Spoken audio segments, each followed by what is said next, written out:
Hello.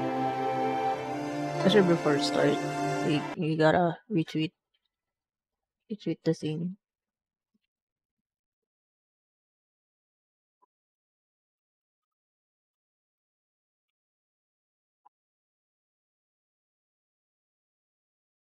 There you go. Okay, now that is out of the way. I think though.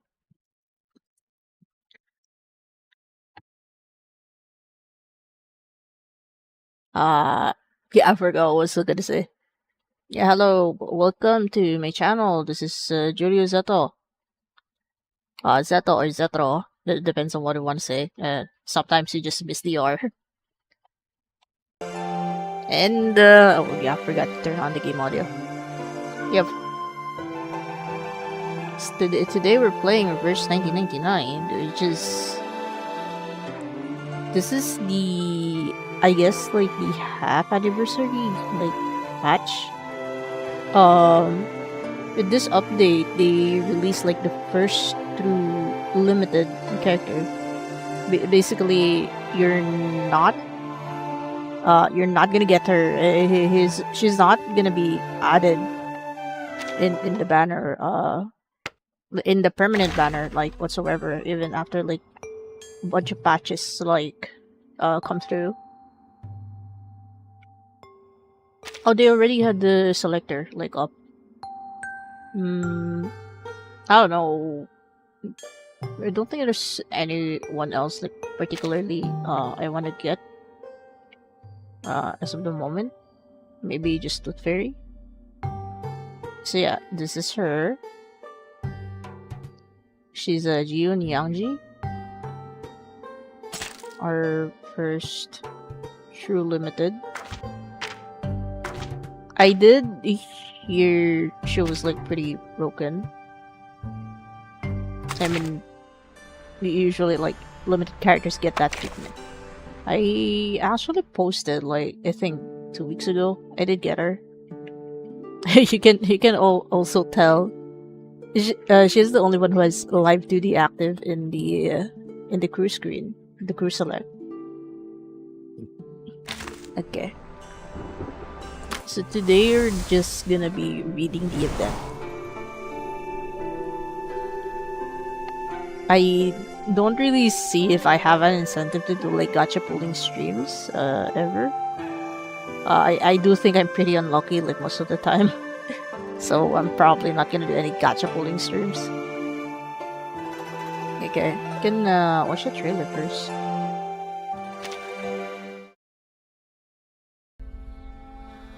Are we really going in the right direction? Oh, there we go.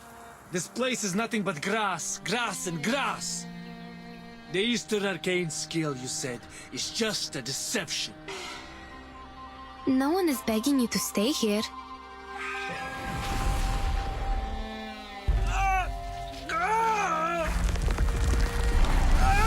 Oh.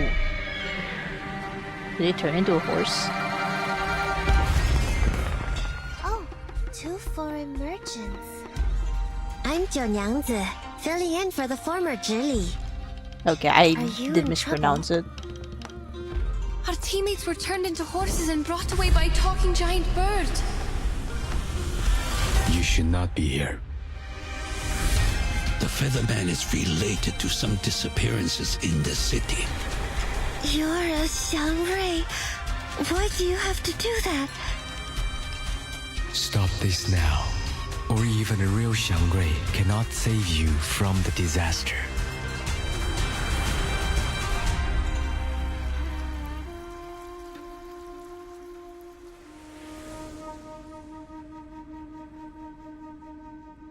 They pretended to be merchants to get into the city, but they are actually with the Featherman.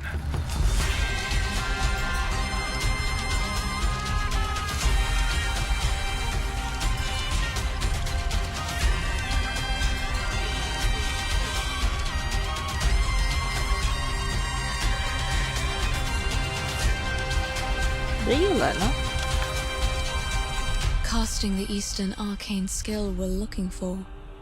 requires a price. A terrible price.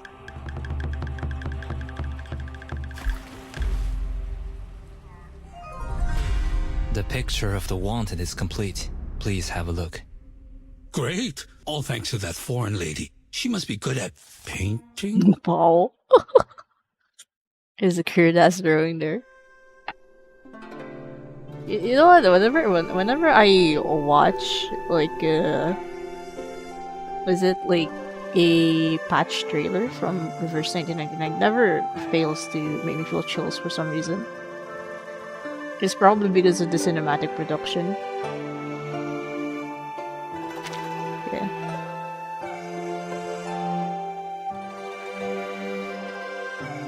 I feel like this event we won't have like a POV from, like we don't have someone from the foundation from St. Pablo, because I do think that every event there's always like at least one person.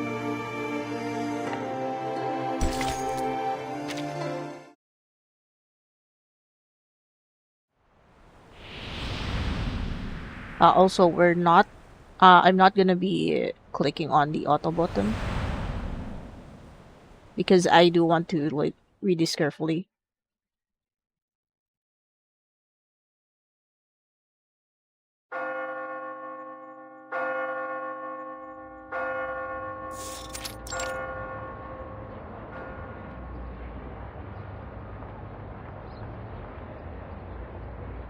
The smoke of the fatherland is sweet and pleasant to us, especially in the early morning when someone is about to travel far from home.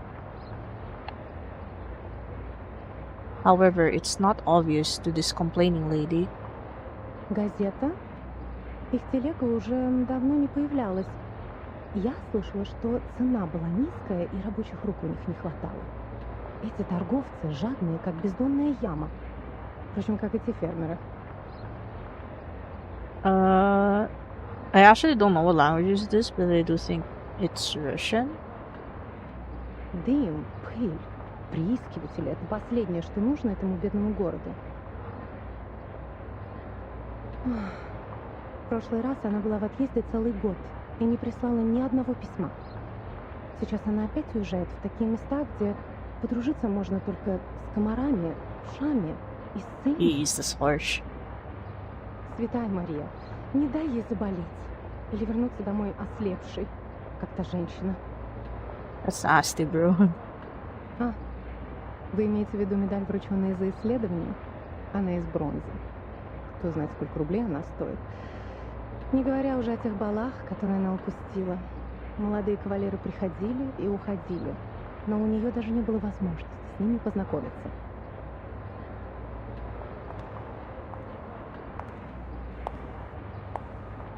The grumbles easily sneak into the room through the window with the floating dust.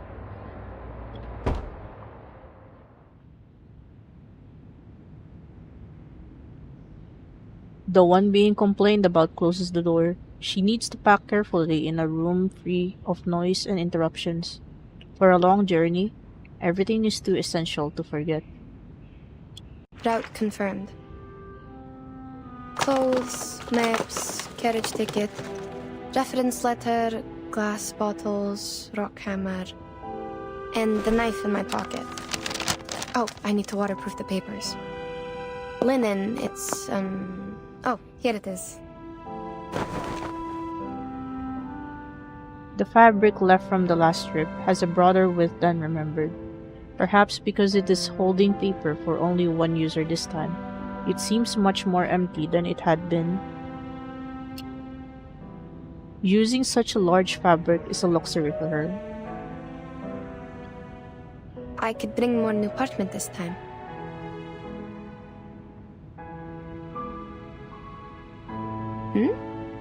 Wait, why is it already used?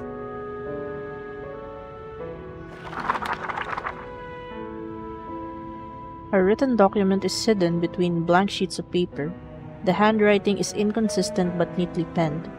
It seems to have been deliberately forgotten and is now being rediscovered at this very moment. Fortunately, there are signatures in the margins, left as a discreet footnote on each page. Recorded by Yenisei. Oh, right, it's Yenisei. It's a record I wrote from dictation. I misremembered your name. Oh, dang it. Judging Okay. from the handwriting, I must have done it in the wilds. The edge is ragged, so probably it's been stored for over a year since it dried. Over a year? Oh, it's the travel diary Madame Besmertz asked me to write down for her. Maybe I should call it travel notes? Either way, I think I had completed the arrangement and sent the original to her. There's no way I forgot such an important thing. So, what is it doing here? And it's missing a few days of records. October 10, October 16, October 17. It's like what? 5 days? 5 pages? October 17. Cloudy. We sold the carriage and rented boats from the local farmers to sail along the River before it froze. In this way, we might be able to enter the city of Omsk without passing the North Gate. After all, the travelers from the Far East had said the city was heavily guarded like a fortress, and the guards would not overlook the slightest inconsistency between people's stories and their documents. Oh, okay, We it's a had to go cinematic. through this trouble because we were in such a rush when we set off that we had little time to prepare the documents. They were far from authentic enough to convince the guards. Before we left, I gave several speeches to raise funds for the travel. The last speech was in a new park in the downstream area of the River. My assistant described to me that the park was crowned by a large pile of cumulative rock, which was burdened with the European Russian vegetation, all in its best time of year. This is the note on the 17th, the day after October 18th. I have almost no recollection of that day. Child, do you recall anything?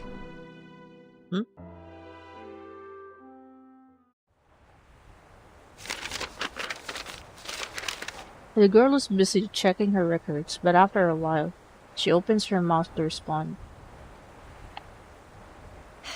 October 18. I do. After we took a break and collected the supplies we needed, you talked to the governor. He introduced you to a historian and sent a land surveyor. Oh.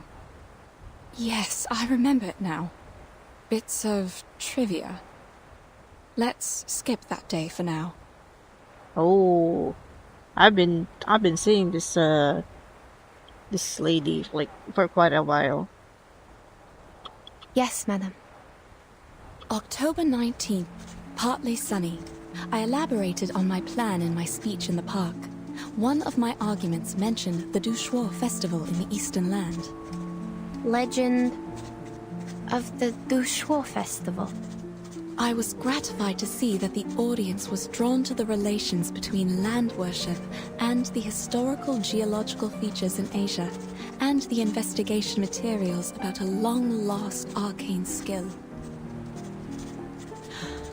While the forms of land worship vary from one religion to another, the stories about an Eastern arcane skill known to the merchants as Ask and Acquire are almost identical. In those stories, men and women with determined minds overcame the highest mountain and the deepest canyon to seek an answer. They patiently endured the suffering like the ascetics, pleading for the gods of Shuori's motherly mercy and hoping to be given what they asked. Yeah, you sure that's a skill? The girl quickly make a note of those important words. From unknown to familiar, she has known these names for a long time. Even to this day, after the Seekers are long gone, The god has never shown itself to any one of us.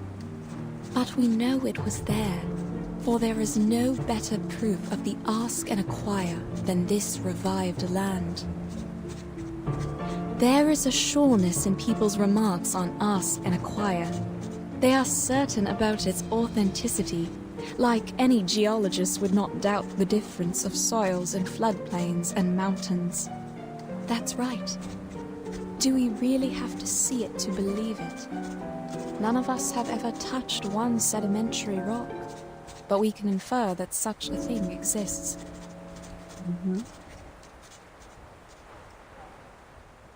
The girl's speedy transcription follows in close synchronization with the speaker's words, but even so, she hesitates at this moment. Madam, your analogy? Is there a problem? The existence of sedimentary rock can be verified, but that of the lost arcane skill cannot. Me. Well, yeah, it's because, I guess it's probably like not enough to just have eyewitnesses. Because, yeah, arcane skills are like magic. Also, yeah, the lady that we can't see the eyes, she really talks like very familiar, so I can see why some people think that, oh, maybe she's Burton's mom. So, Which is what I'm going to do now, to find the mesmer, last right? piece of the jigsaw puzzle.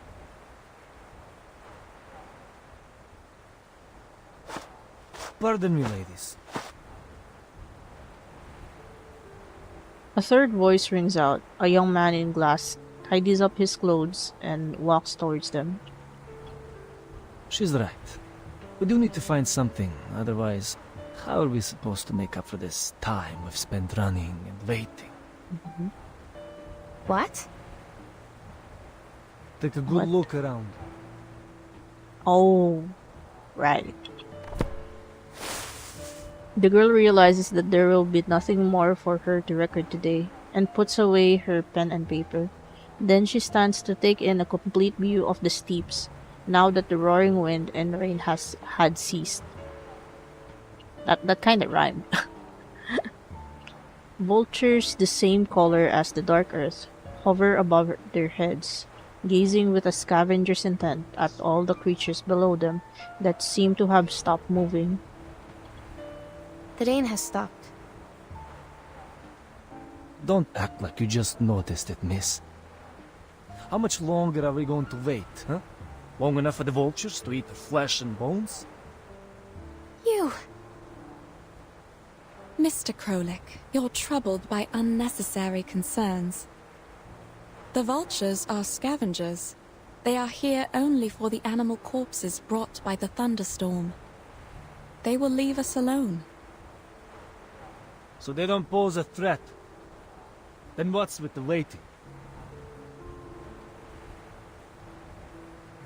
His hurried speech reveals his nervousness, though Yenisei doesn't understand why. If you're trying to get us back on the road, you have the right to propose it directly.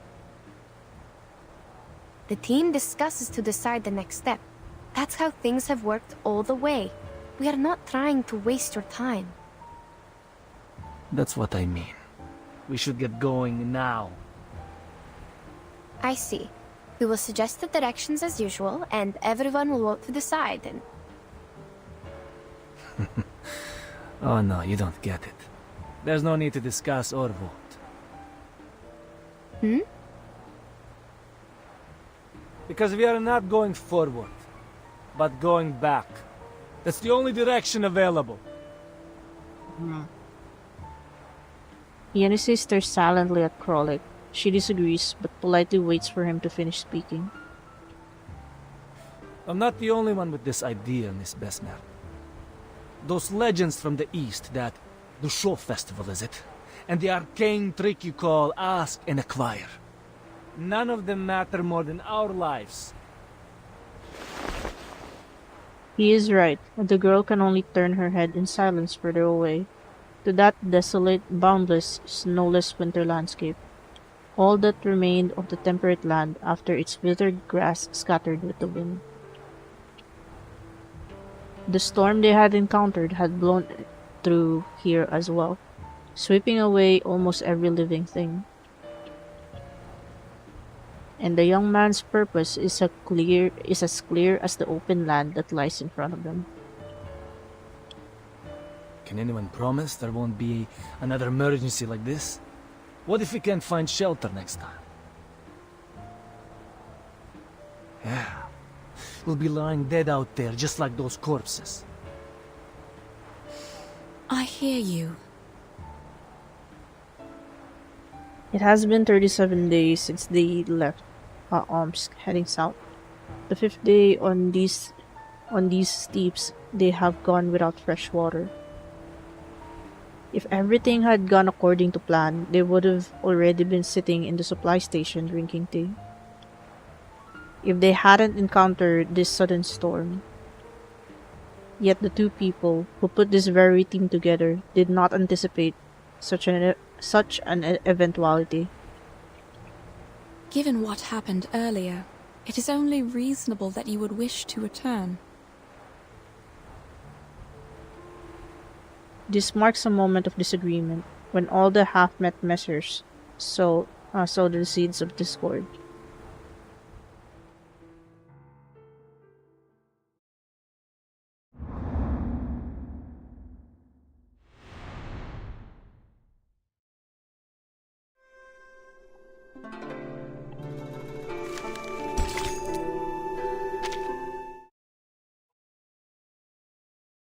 Okay.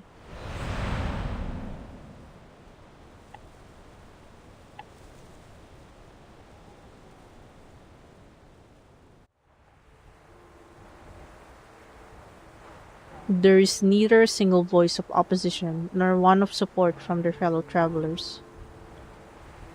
If Besmer could see their expressions, she might realize that this silent assent had actually been the sound of plotting minds. So are we on the same page? I fully understand where you're coming from, and I acknowledge your reasoning. What are you trying to... But we still need a vote to decide. Frolic opens his eyes wide, pure joy flickering within them, and waits for the person in front of him to utter the words he longs to hear. Wait. Yenisei couldn't stop the inevitable. The explorer, with a knack for speeches, always seemed to have a strong belief in her own persuasiveness. No problem, of course. It's the civilized way to solve it. But I require we skip the speech. We have no time to waste on your monologue. All right. Madam! All right, gentlemen. If you agree to go back, please, raise your hand. As these words land on the listeners not far behind them, the people slowly begin to raise their hands to their ears, fingers crossed.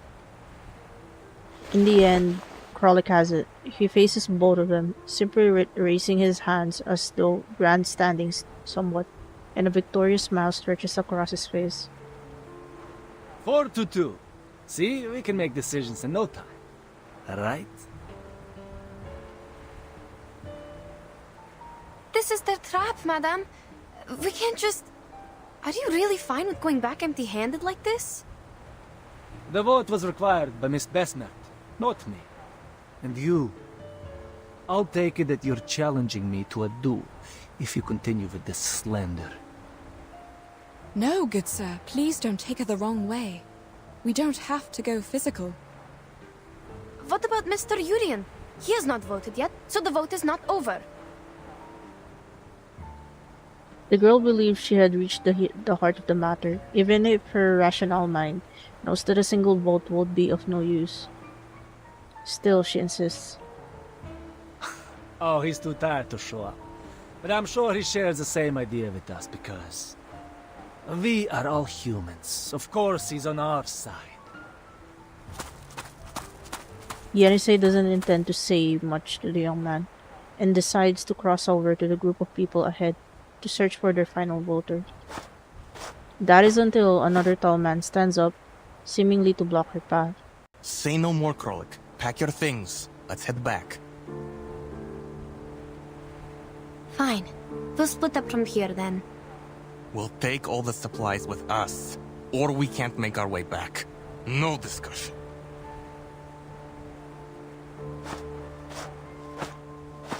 He looks even tougher than the communicators they sent, and after saying his piece, he brushes past Yenisei down through the narrow rock crevice, and leads the way towards the supply box behind them. A moment ago, they were all there, recounting their previous journey together. Gentlemen, the team was put together in good faith. Perhaps we should negotiate, not... Yenisei's solution is to chase after him and plant herself between the man and Besmer. The compass doesn't work here. You need me to find the way back. Leave our supplies, and I'll show you the way. You have to do this the hard way. The man shakes his head, clearly unwilling to accept the proposal. In her shock, Yenisei instinctively protects the person behind her, realizing that the confrontation seems inevitable.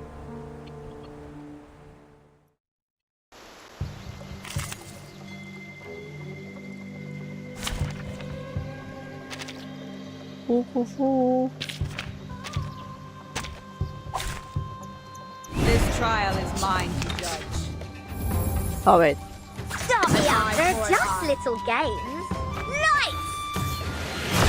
Feel it pain and know it Left regret. hand up! Now right hand up! Hang on for a bit. I'm just gonna do something real quick.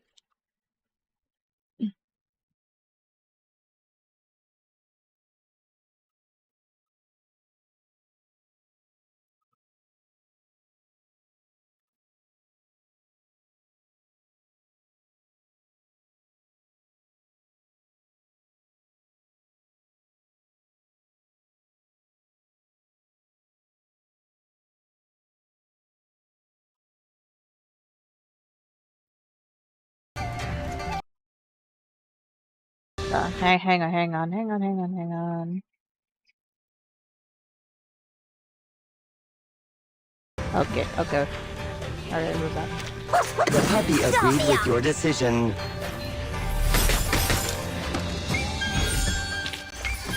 Хорошо. I'll go back then. That, my friends, is not how civilized people solve their problem. The voice is calm and composed, but its gravity brings a swift end to their playful duel. Mr. Jorian! In a makeshift team of this sort, the eldest member is often bestowed special prestige based on their experience. Mr. Jurian. Monsieur Krolik, I thought you were here to discuss the reallocation of supplies with Madame Besmer. I didn't expect this. Well... It's true that you didn't choose to be here. You are here because you have an important mission given by the governor to complete. We have come this far. Do you really want to give up now?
Alright, sorry,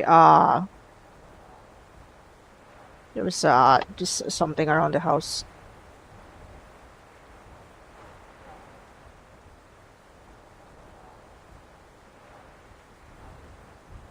The man's frame visibly shrinks. The pretense of communication has been exposed, and every word spoken by his elder makes it more and more impossible for him to offer a rebuttal.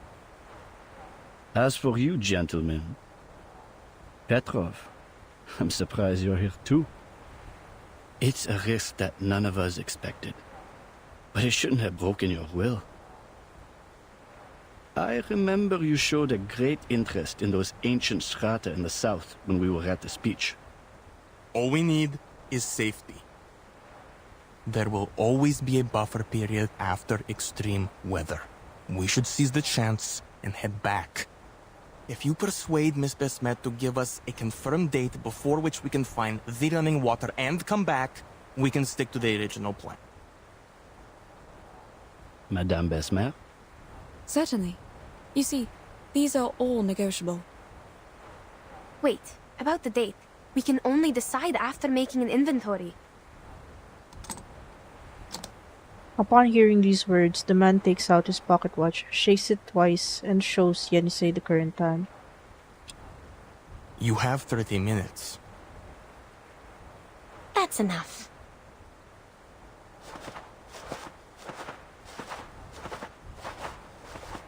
A brief consensus is reached, and the others scatter back to their former places, gathering supply boxes together and waiting for a response from the two in charge. Besmer cautiously touches the wooden boxes. The young girl comes to her side with a pen and paper, making a quiet record of things. For a moment, the only sound between them is of pen on paper. You know... Mr. Jorian is very interested in Arcanum and Arcanists. He is the keenest supporter of our journey besides the governor. Even if his understanding of Ask and Acquire is significantly different from mine. The girl continues her rummaging and recording, while responding greatly and deftly to Besmert's habitual broaching of this parallel topic. The legend of Ask and Acquire, as told by many merchants, always involves a certain price. The price takes different forms in the stories, but mostly it is a great danger. I believe that refers to the highest mountain and deepest canyon in those stories. I reckon so. But Mr. Jorian, as a human historian studying the arcane skill, believes it's a form of exchange that arcanists make with nature. And you think he's wrong? At this stage, we can't verify anything, so all these assumptions will have to remain assumptions. However, as we are getting closer to that mysterious land, my craving for its knowledge is also becoming stronger. Between these words, Besmert walks around to another box and notices that the closer the instrument is placed to it, the more distinctly she can smell the alcohol. It is obvious that the alcohol prepared for boiling point measurements had been used as an emergency resource during the night when the temperature dropped drastically. We shouldn't ask too much from such a ragtag team. What do we know about the supplies? Put aside the water problem, the supplies can feed everyone for 8 days, maybe 12 if we economize. We can hold even longer if there are any preys or herders along the way. Are there any supply stations? Our supply stations are not on these plains. At least not on the map. How much drinking water and alcohol do we have left? Approximately...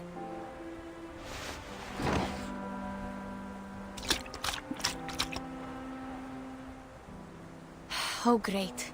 These idiots put water in the alcohol. Now we are short of both. At least the alcohol has kept them warm. They could have just drunk the alcohol. All right, child.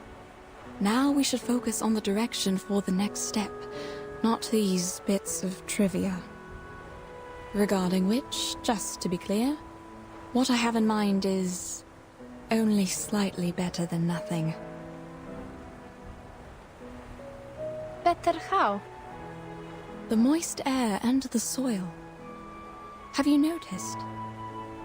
The soil beneath our feet is way too sticky, even for a land after a thunderstorm. I'm not entirely sure about this, but I tend to think that there is groundwater beneath us, which means we are close to running water. All right. Let me think about how to get us there. Can't you use your arcane skill? What? Just because you don't know what to do doesn't mean you should count on this thing. You're not like them. I just want to make use of everything we have. Fine, I told you how it works. Without new running water, the old samples in the bottles can only show us the way back. That's the best they can do.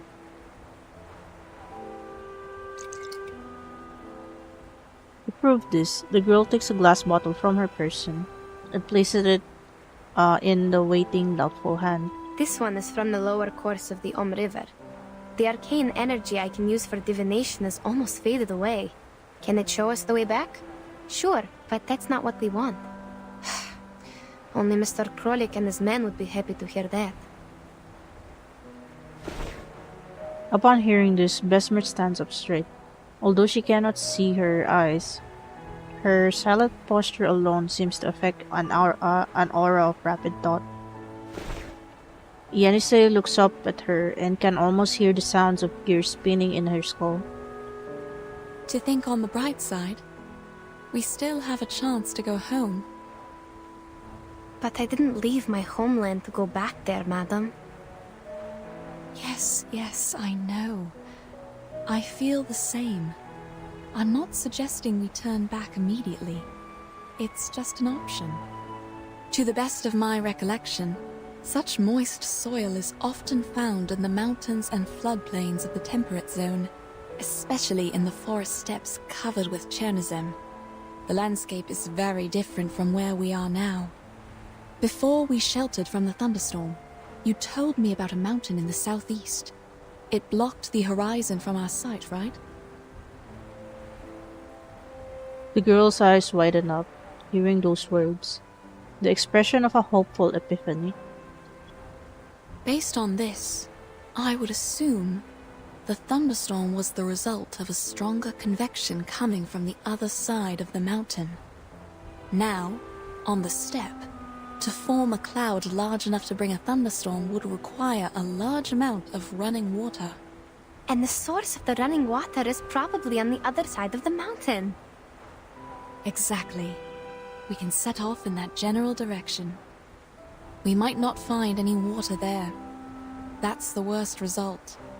In that case, we can still return here with the help of your arcane skill.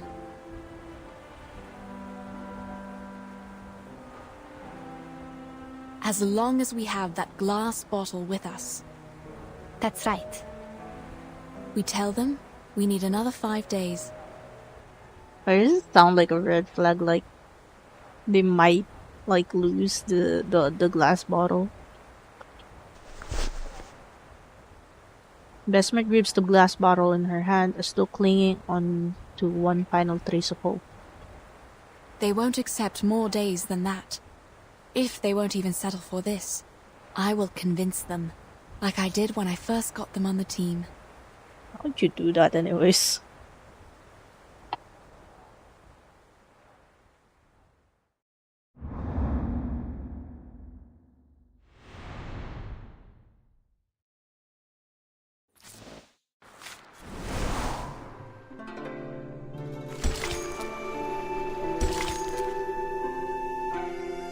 No, there's no difficulty. Alright.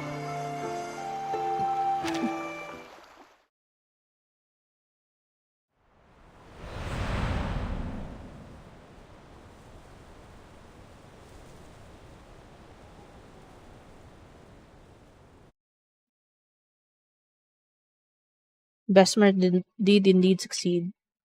On one hand, as she clearly points out the direction of her thinking and provides reasons and arguments for her judgment, her human companions are easily convinced. On the other hand, all other concerns soon cease to be of significance.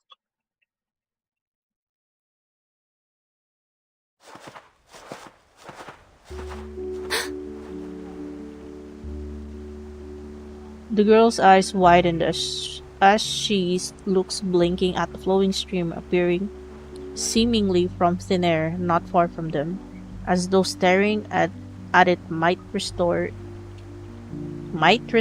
it all to its original state. Ah. She remembers clearly when she was only a mile from here yesterday evening. There was nothing to indicate the presence of such a miraculous hidden feature. Mademoiselles, this is a miracle. I'm glad we didn't give up and go back. Wait. Something's not right. What are we waiting for?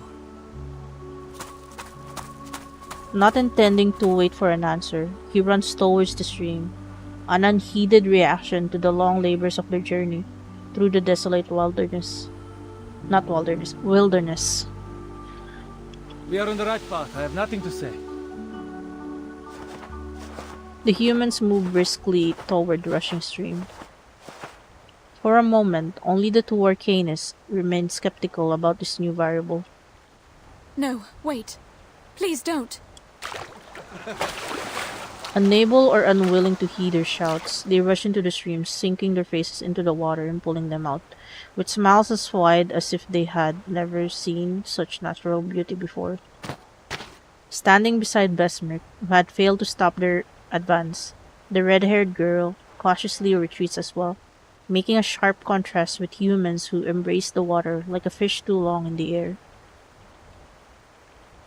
What? Madam, you didn't tell us the running water was right on the side when we pitched camp yesterday. Yes, because I didn't notice any signs of water. I thought it was your doing. I wish it was. But sadly, this is beyond my power.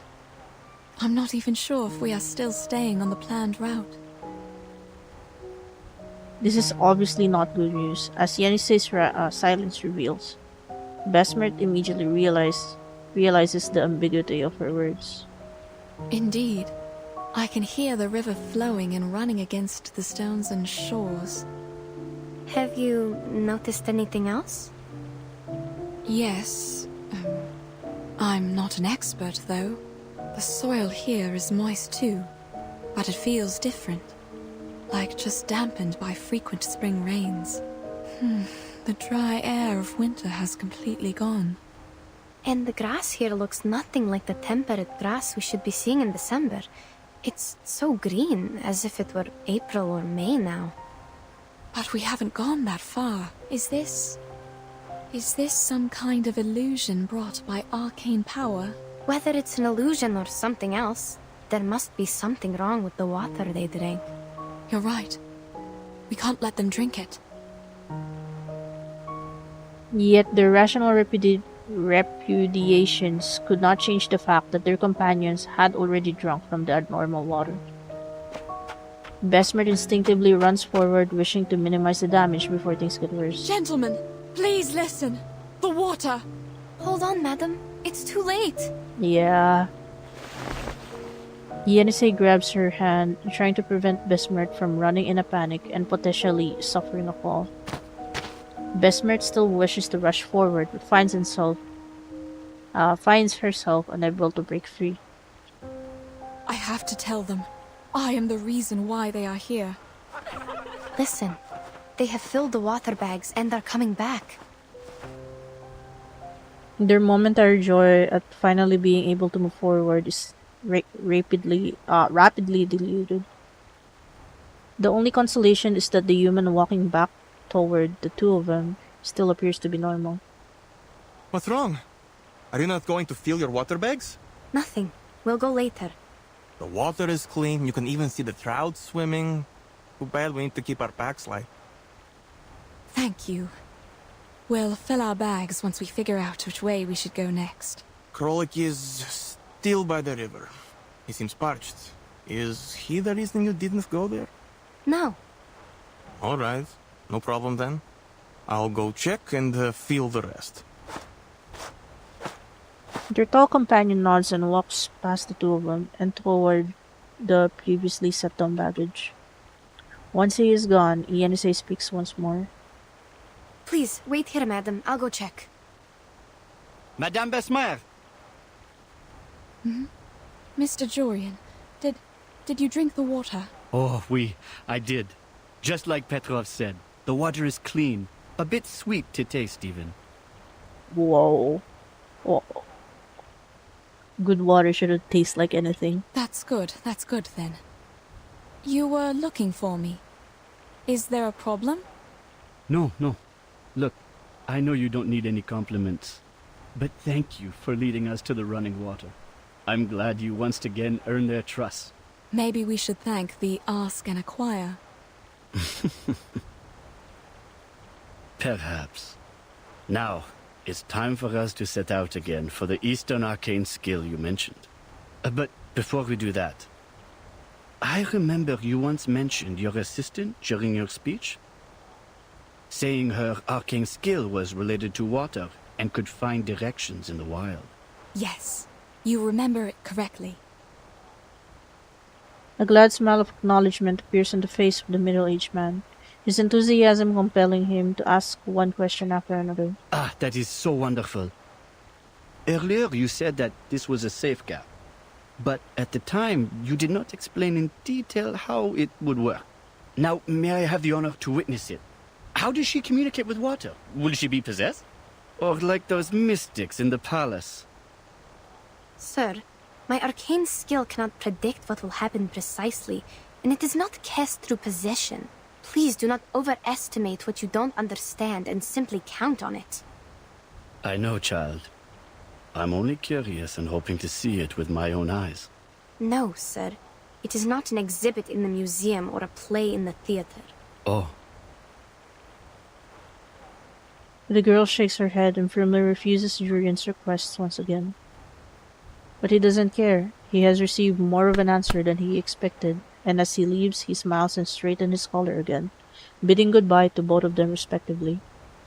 They look all right. For now, yes. I feel uneasy about it. I have to go there. There's little you can do even if you go there, given the condition of your eyes. I will go check them, one by one. Wait. Mr. Jorian just asked about your arcane power.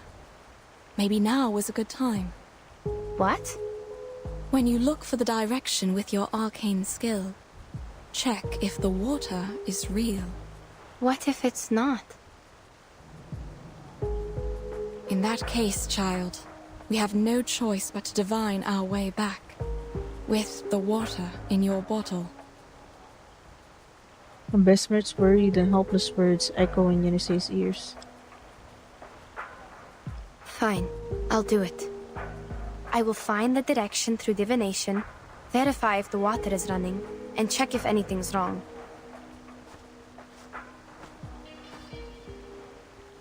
The girl takes a step forward and walks toward the strange... Oh shit. This is an auto. It gently laps at her just beneath her calves. She closes her eyes, trying to make herself unaware of the temperature. Святые воды, пожалуйста, теките, теките. Пусть ваша милосердная любовь и забота плывут вместе с пеной вдаль. По пути вы сможете поливать корни, увлажнять траву и обливать душу медом. Как будто поднять поток с рифа, об который разбиваются волны.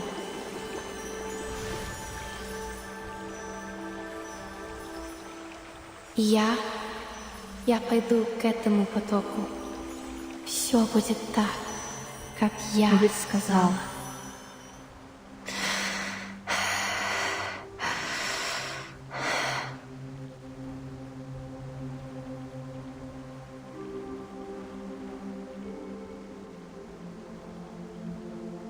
Southeast.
The empty glass bottle falls from her loosened grip.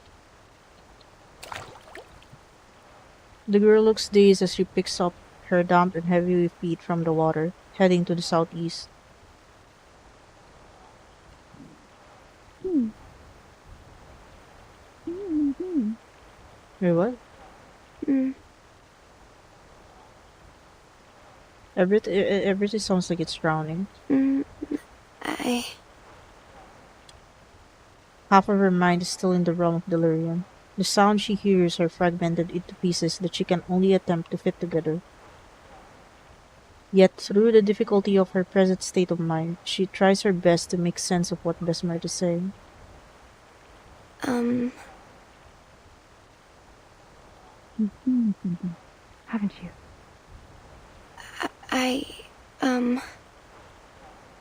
Easy, Yenny. Take your time. Yes. Yes. The sign has come out. I asked the river to show me the place with the strongest arcane energy. Then it pointed at the southeast among all the other directions.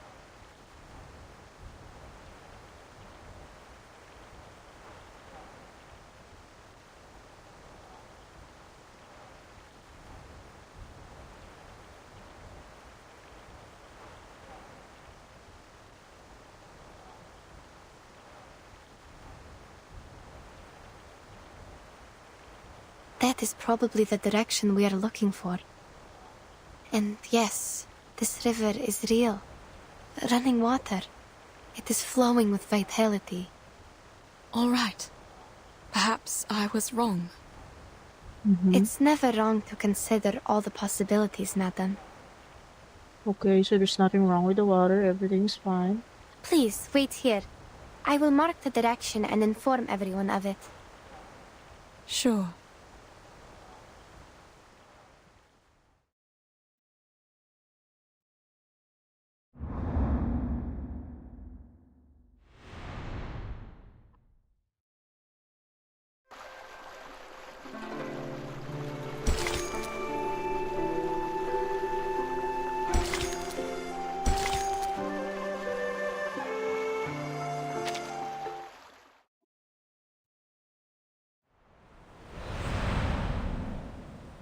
I mean, if we do run out of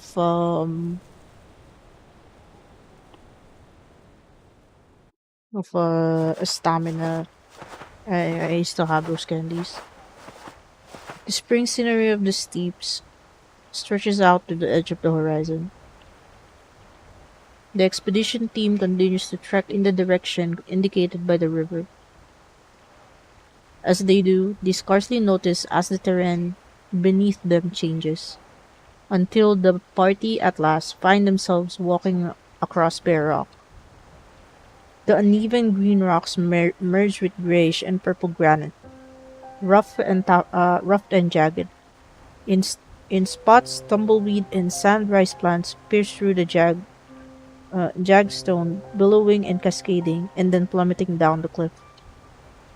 The travelers also feel as though they are moving downward, as the surrounding specularities increase, so too does their breathing, which becomes increasingly restricted.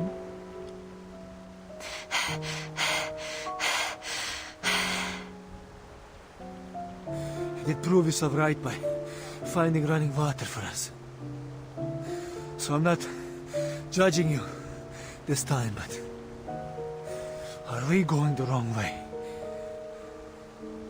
No. This is the right direction. But it's getting harder and harder to breathe, even if we are going down the mountain.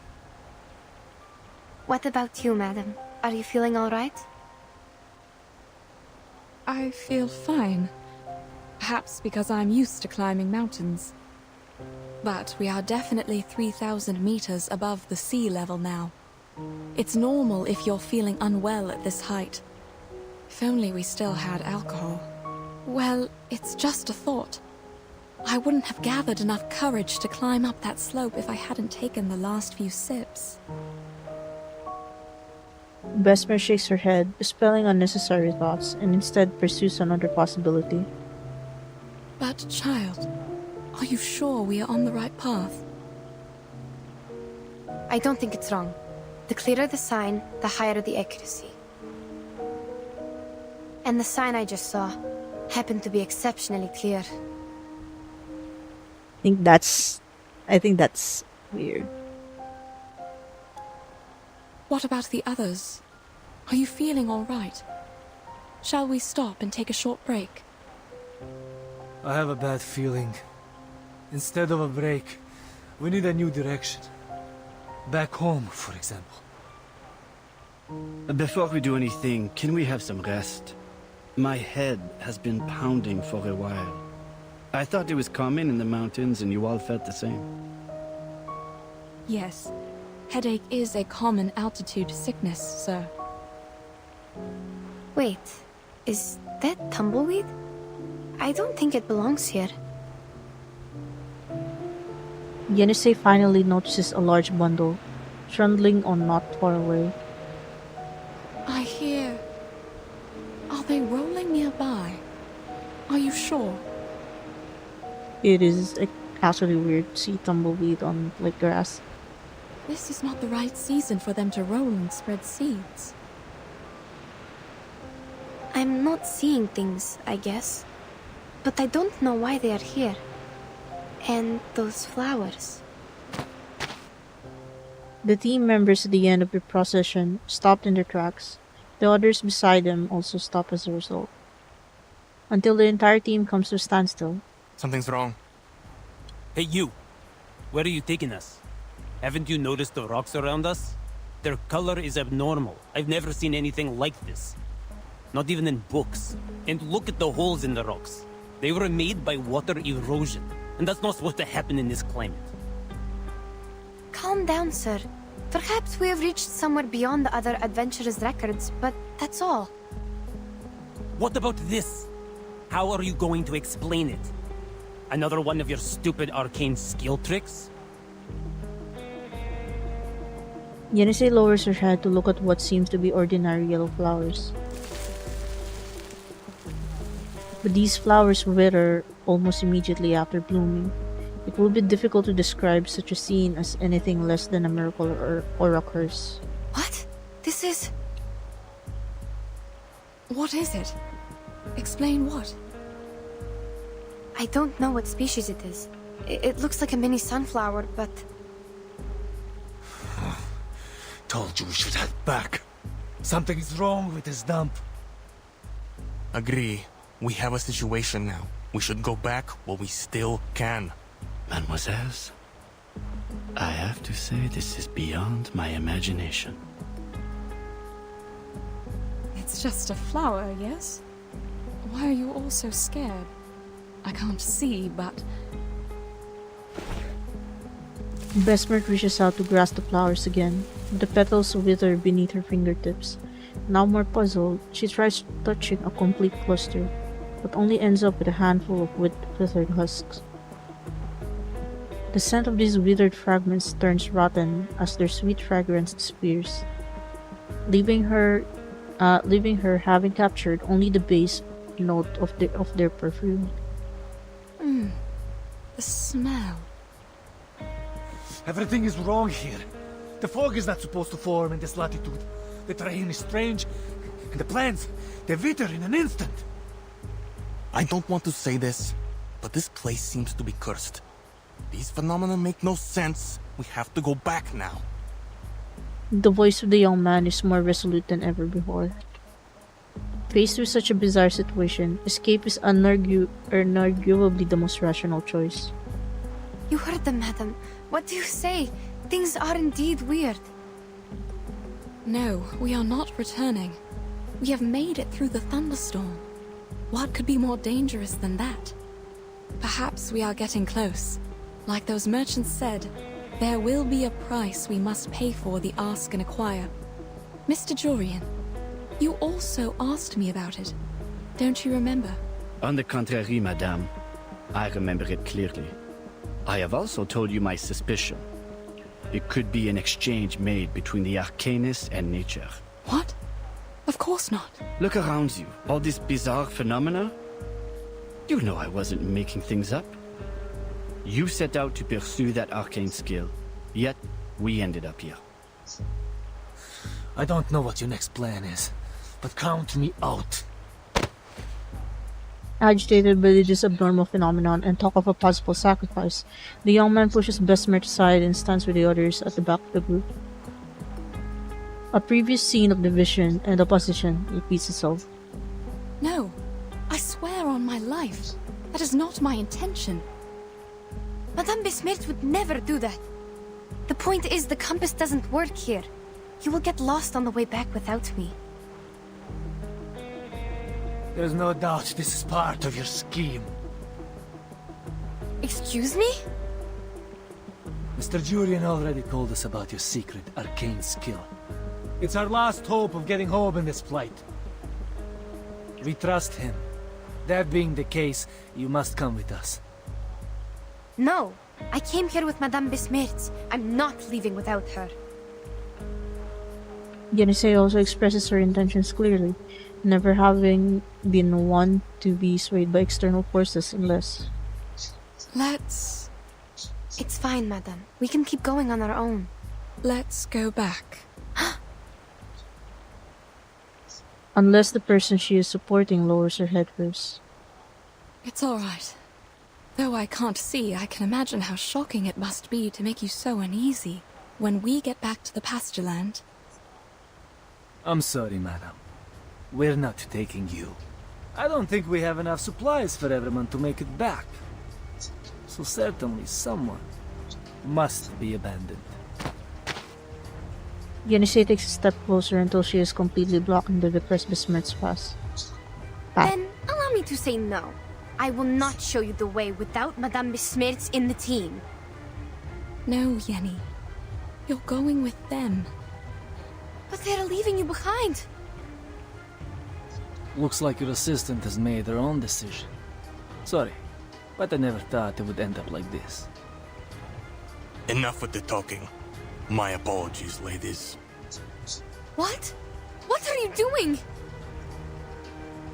They are now facing each other, seeming to have decided to end their dispute through force. They are acutely aware that sacrificing one might save the many. It is a simple matter of arithmetic.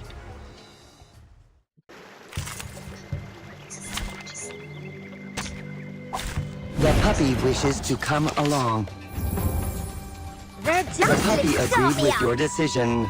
And all the combat encounters have been like just them having a divine.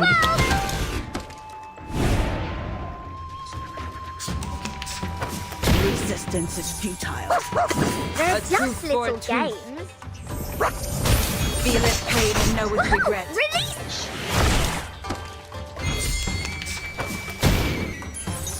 The puppy. Start me up!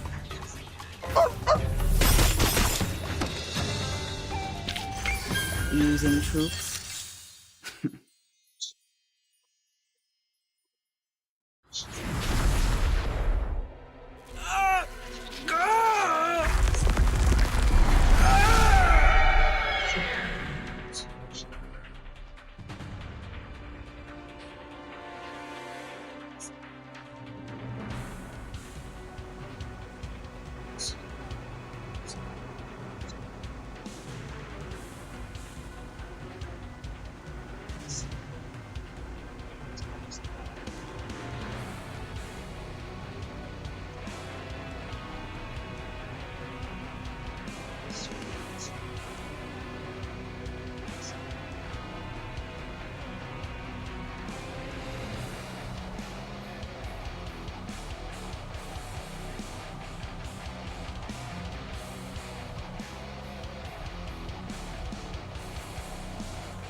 Standing upright is a phenomenon exclusive to humans. It is a miracle born of a desire to break free from the earth and move upward towards the sky. The outcome unfolds quite apart from everyone's expectations. What?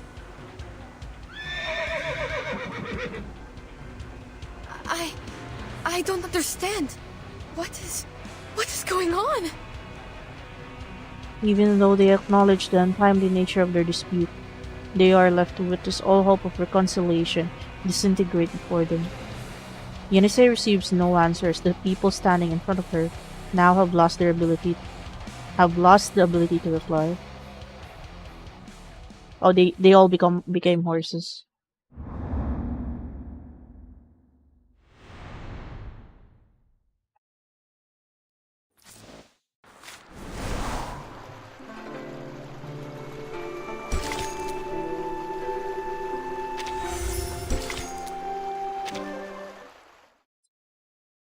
Yeah, I think so. I think all the humans that were with them became horses. Language barrier. No way.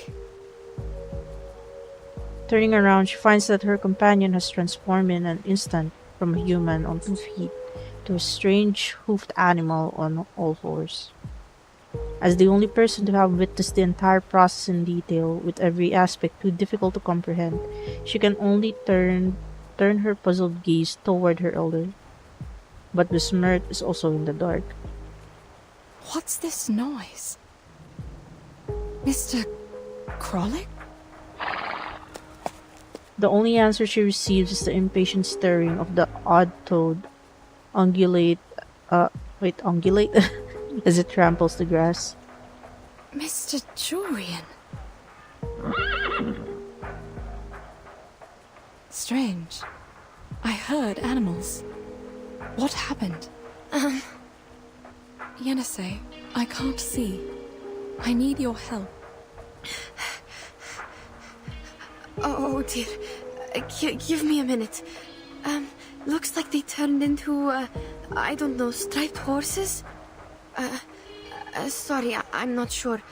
I've only seen similar animals in books. They look a bit smaller than horses, but taller and bigger than donkeys. And they have yellow stripes on their skin.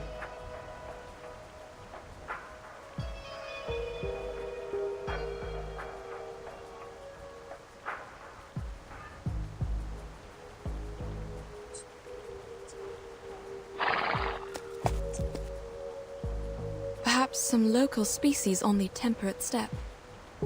Are you certain they're transformed from Mr. Jorian and others? Not the livestock of nearby herders. I didn't cast any violent arcane skills on them, nor did you. Besides, I didn't sense any fluctuations of arcane energy. I'm sorry, madam. I have no idea. I think if this wasn't because of us, there must be someone else around. Stay close to me. The importance of rallying together and remaining vigilant has already been proven to them. The sound of raptor wings rapidly slicing through the air rushes towards the two travelers and their horses. It's here. Watch out. What is it? Some bird of prey. It's fast, judging from the flapping sound of its wings. We must go up front to protect Mr. Jorian and the others. They might be its target. Oh, yes, the flint. Take out the flint, kindle the sand rice to drive it away. No, wait. I don't think that's a bird of prey, but the human with wings. And it's not coming any closer? The girl hesitates upon hearing the sound of music. The music had been playing for only a short while, when those huge wings steered the air into a violent storm. It was totally drowned out. It wasn't until it gave up on advancing that the slow flapping of wings was covered up by the music.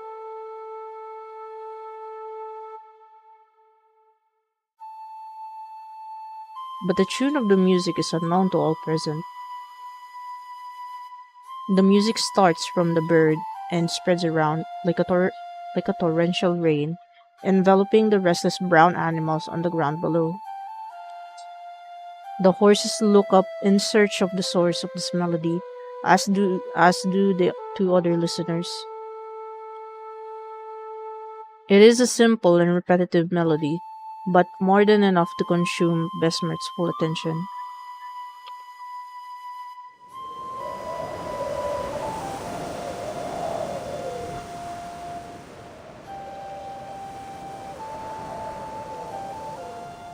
Oh wait, that came from the game. I thought it was like outside my headphones.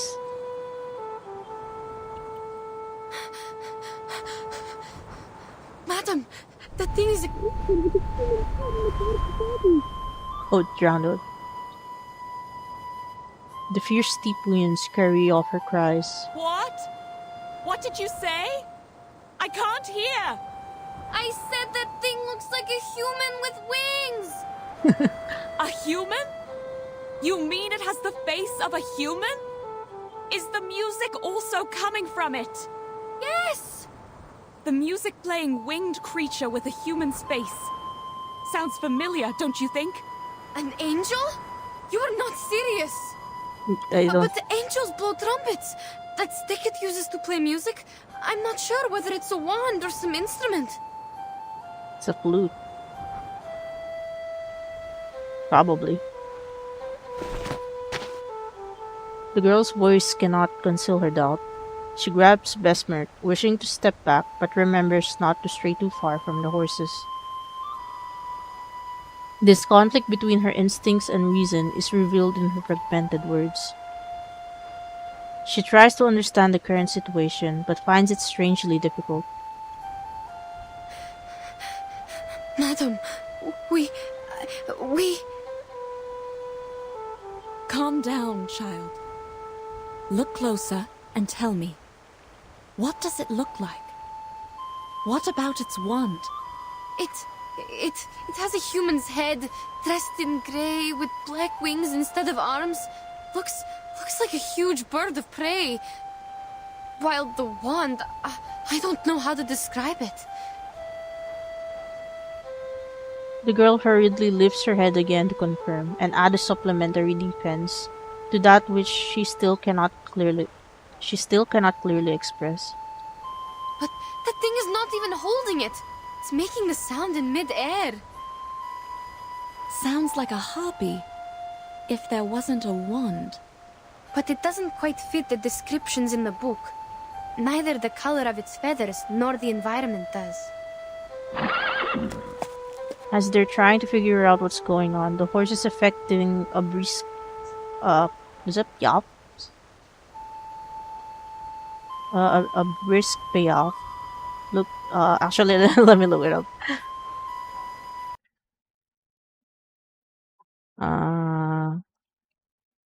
Payoff.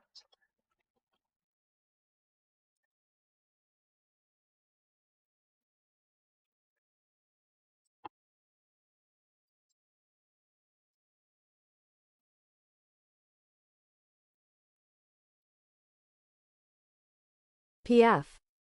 Oh, it is PF art.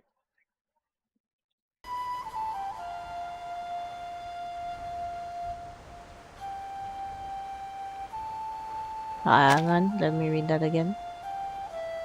As they're trying to figure out what's going on, the horses, effecting a brisk payoff, look up to the source of the sound. After a brief moment, the harpy turns around, flapping its wings and slowly flying away, with the horses following closely behind as if compelled. Mr. Yuri, they are leaving after that thing! Stay calm, Yenisei.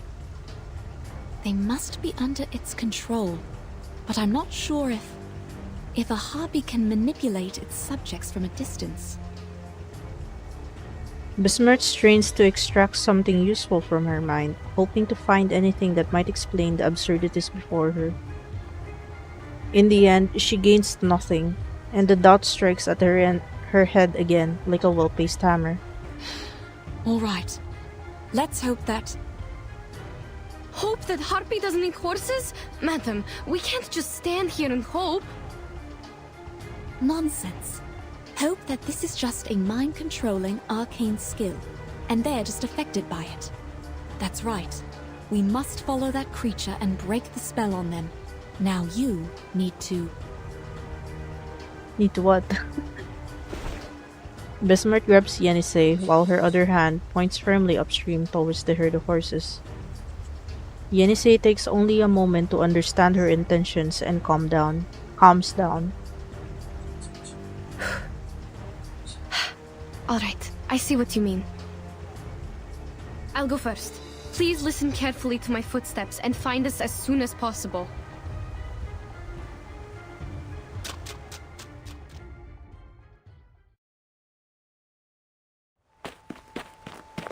Unfortunately, they quickly realize the creature doesn't need to look back to know what's going on behind it. It merely raises its talons to deftly parry Yenisei's attacks. That is to say, they realize soon enough that its power is far beyond what the two of them had imagined. Hold there! What on earth do you want? Answer me!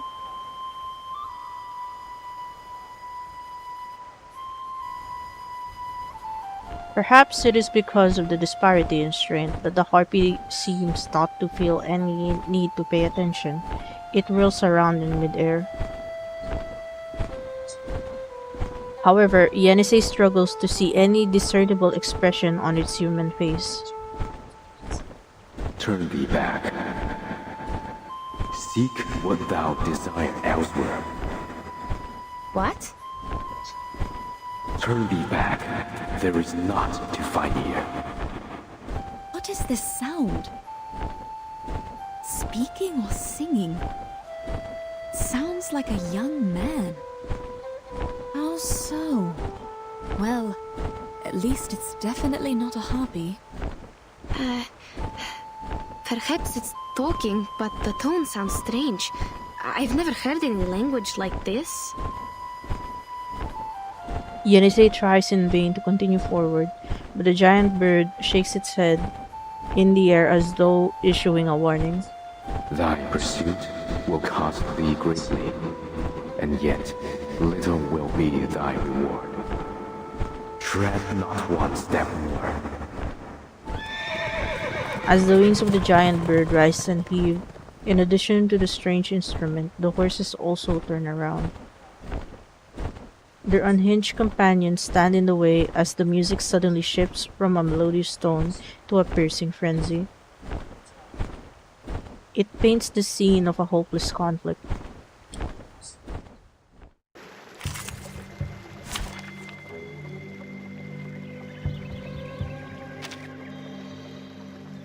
You can have one helper in this battle. Oh, okay. May the flow I have take their DMC. souls to the sea in the north. Stop! They're just little games. Woohoo! Release! Rock, rock, rock! Change the world! Feel it pain and know with regret. That's the direction. They're just little games. Ice flood. Woohoo! Release! Rock, rock, rock! Change the world! Using troops.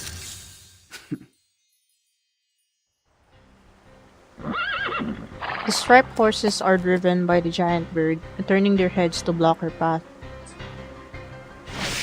Yenisei can only lift her hands against the encirclement and continue launching her attacks upward. Oh no, they're mad. Gentlemen, get out of the way! Out! And you! Hey, the flying one!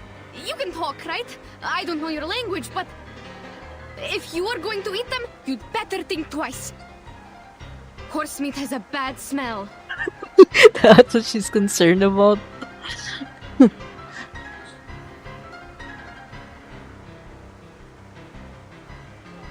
The bird remains silent. Yenisei's notices a slender white stick poking out from his feathers. Like a bone, but yet also like a wand. No! Madam, watch out! What? I don't sense any hostility. This attack indicates that it is in fact a wand. However, the two individuals supposedly subject to this attack seem unchanged, both physically and mentally, and they are exactly as they were before. Huh? Don't worry. I'm fine. It wasn't an attack. As the two of them begin to explore their uncertainty, the figure flapping its wings in the air speaks once again. And this time, though, something is different. Those whom you chase are no longer related to you once they walked in here and moistened their throats with the flowing water. So it was the water. They are the jutsu's concern.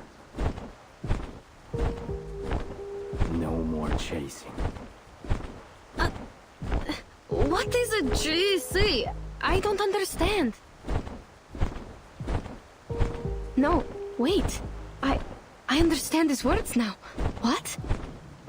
But what is happening? Am I seeing illusions again? Madam, what about No, it's not an illusion. I can understand it too. Oh wait, I didn't notice that Besmert actually has a blindfold. Unbelievable. Is he able to speak different languages? Or can he learn from our conversation in no time? The attack he just made could be his arcane skill. I can sense the fluctuation of his arcane energy. It's wondrous power that allows people to communicate. Speculation is unhelpful to your situation. Go back to where you came from. At this time, its meaning is clear, but neither these words of advice nor its tone of refusal can shake the resolve. Turning back had never been a consideration before, so of course they wouldn't consider it now. No. First, you must turn them back. Second, to go back or not is our decision to make, not yours. That was not my doing. Yenisei attempts to understand the true meaning hidden in the giant bird's words. Her mind spins rapidly, and countless questions clamber up, desperate to leap from her tongue. You stopped here and cast that arcane skill for us to talk, which means you think communication is a available choice between us. You just mentioned the flowing water. Do you mean the river we passed by? And you say these striped horses are Jis's concern. I need to know where that place is because they are my teammates. Besides, who on earth are you? What you ask, I have no answer. Then what do you know? The 4 books and 5 classics, geomancy and feng shui, Changwei divination. What are you talking about? The answers to many questions, actually. Oh yeah. The doubt in his tone seems to come straight from the bottom of his heart. Yenisei, listen to me. We might be asking the wrong questions. But we need to collect more information or buy more time. Whatever we are going to do, we can't just let him go. He will take Mr. Yurien and the team away from us. But clearly he is reluctant to answer these questions. Perhaps he'd be willing to exchange them for our supplies. He is trying to take them away. Perhaps because they are carrying the supplies he needs. Mm-hmm. You mean food or what? Let's, Stop. There's nothing else for you here. And I need nothing. What I yearn for is beyond even my own grasp. Wait! Good sir!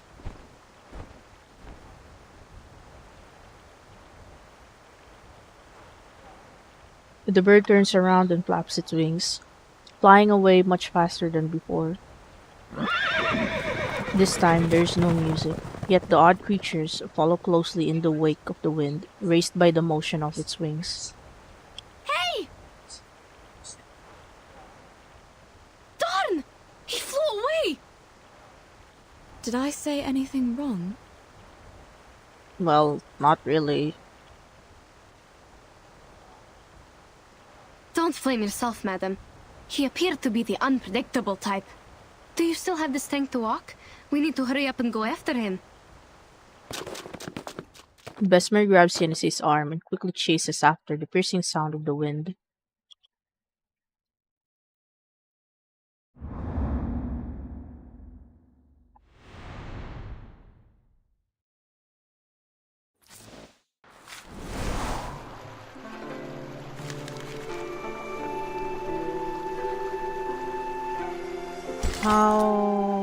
Okay, this is a story-only mode.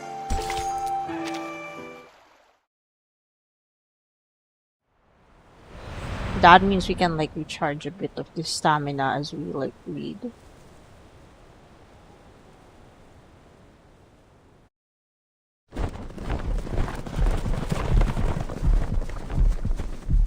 In the battle between 2 legs and 4, oh dear, the burdenless horses gallop wildly as the giant bird flies further and further, leaving exhausted Besmer and Yenese far behind. Sometimes I can tell when it's gonna like auto. Madam. But I guess if there's like a cinematic graphic, their stamina slips away faster than it did before on the plains. Their actions become increasingly labored and their steps slow to a plodding halt. God dang it. Are we going upstream? If we are, he must be taking his prey back to his nest. Is there a forest there?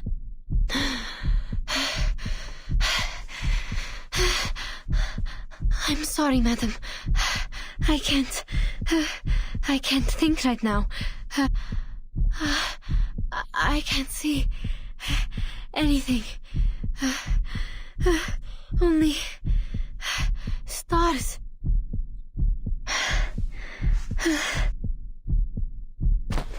The girl suddenly realizes that she can no longer pull Besmert along. With her energy dwindling, the sudden pause only leaves her more flustered. Huh? Why? Why stop? Huh?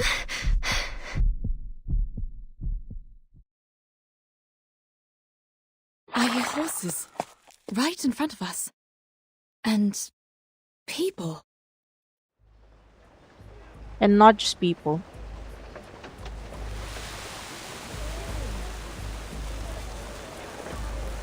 Holy shit, they were under an illusion for so long. The clamor of commerce, a melody in their trundling of carriages, rolling wheels, oh shit, no matter what lies ahead. Hold on, let me... Okay. The clamor of commerce, a melody in the trundling of carriages, rolling wheels on the ground, and the sound of footsteps on the soil and stones soon follow. No matter what lies ahead. No, it's not a forest. There are walls and people. I don't understand. Wait, could it be?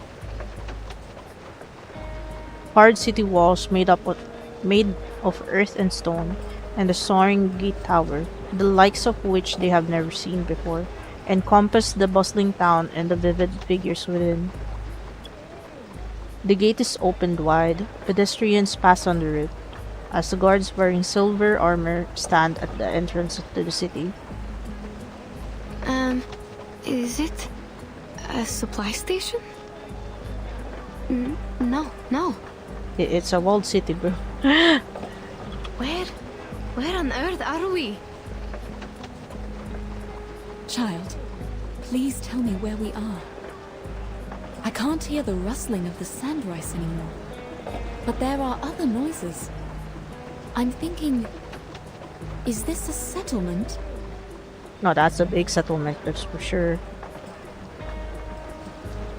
The girl shakes her head, failing to answer Besmer's question. Having never seen such a place before, she is naturally apprehensive of all that stands before her. No. At least it doesn't look like one. Not like any towns or villages we've seen. I think I'm seeing another illusion. I see a desert, some plants, and a wooden pavilion on the yellow walls.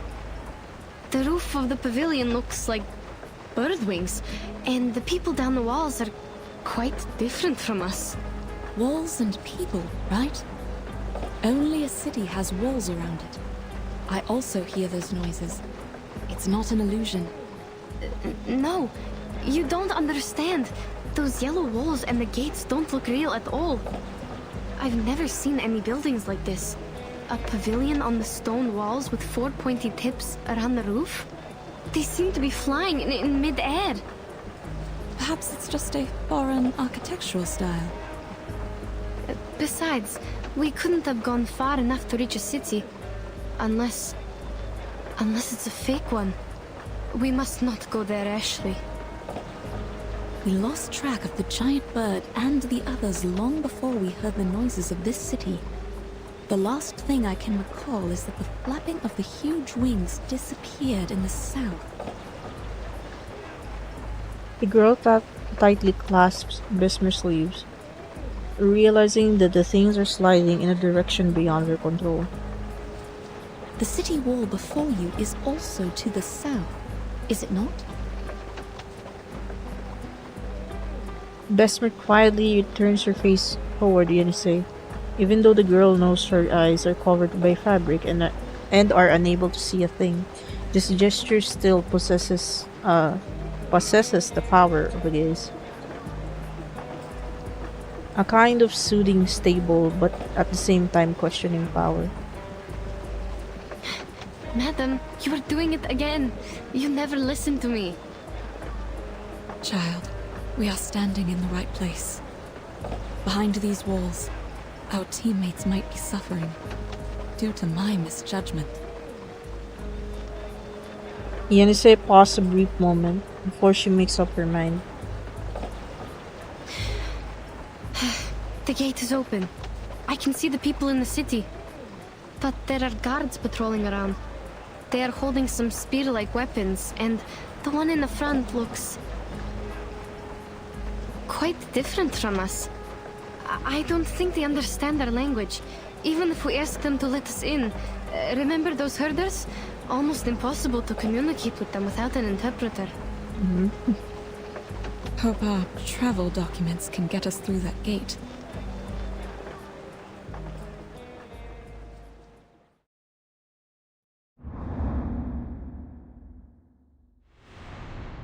Oof.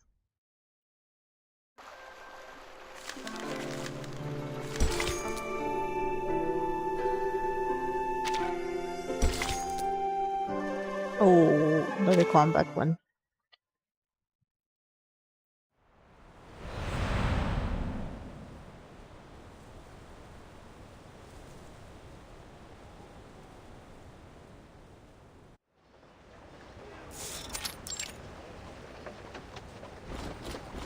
According to Yenisei's description, the peculiar-looking city defenders are all clad in silver armor, and the bear-sharp weapons in their hands. And bear-sharp weapons in their hands. I started. It sounds like a scene from the medieval era. Having passed every barrier smoothly all the way from Omsk, they think the garrison here is also a piece of cake. But as it becomes clear, they are wrong to underestimate them. Even though both sides miraculously understand each other's words, the passes here are still well guarded.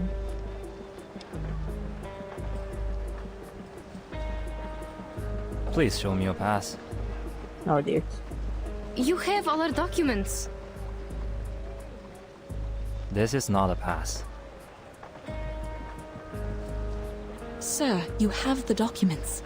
Please, take a closer look at them. I'm not a sir. Please show me the right pass, which shows where you come from and where you're going. I wouldn't have been here if I knew the answers. No pass, no entry. Just like in Aristotle. Just kidding. The problem seems to lie in both parties failing in the art of effective communication. This bickering back and forth over useless technical pitfalls and undoubtedly wastes everyone's time. I think it has been clearly stated on our documents. The documents were issued by the association. They worked in all the borders in the north. What makes the difference here? It's not verified. I don't know which pass let you pass with this pass, let alone the writing and the seal on it cannot be recognized. If I let you in, it would be my negligence. Can we talk to someone else? You don't understand what we are talking about. I understand every word you say. Very well. If you do, friend, this is what happened. Our teammates were transformed into horses and taken away by a winged man. We think they might have been brought here, so we need to get into the city to find them. This is urgent. I hope you can understand. I've been on duty for over 6 hours. There was no such thing as a winged man. You can't fool me with your stupid story. I've seen too many of these little tricks. The rule is, no pass, no entry. The defender in silver armor looks like a wall of iron from whichever angle he's seen. Yenisei looks up and sees the wooden eaves above the masonry, rising straight into the sky to cast a shadow over the ground. She remembers the giant bird and suddenly wishes she too had wings. Fine. This man understands our language, but he won't buy it. Yenny? Unfortunately, she doesn't have wings, and so she must find some other way to deal with her predicament. What the heck is that sound? Then I will see if we can make it in without this pass. Trying to break in?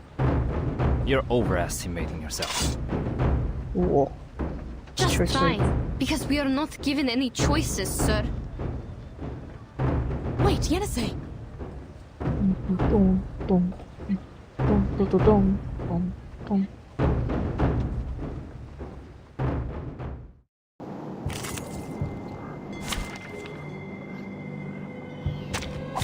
This trial is mine to judge. So, this is how you break in. Left hand up. Now right hand up. Lights!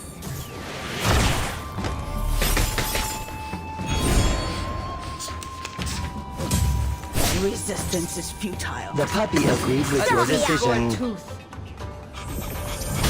Feel it, pain, and know with regret. Change the world!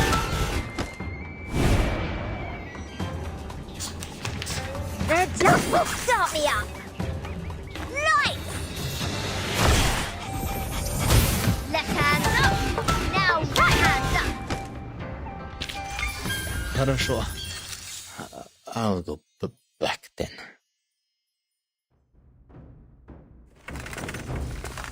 Emptying the last bottles one by one, Yenisei's weapons are quickly depleted. Across from them, the dry iron wall, the poor guard, has become wet iron wall. What the fuck? This is like the equivalent of splashing someone with water. He's not amused. He's not amused, bro. Warning! Intruders! Close the gate! The guards in the wall above the city gates respond in a quick and rhythmic step. Below those within the city gates, scuff the sand as the gate's heavy cables are twisted in reply, held tightly in expectant hands, awaiting their next command. They are closing the gate!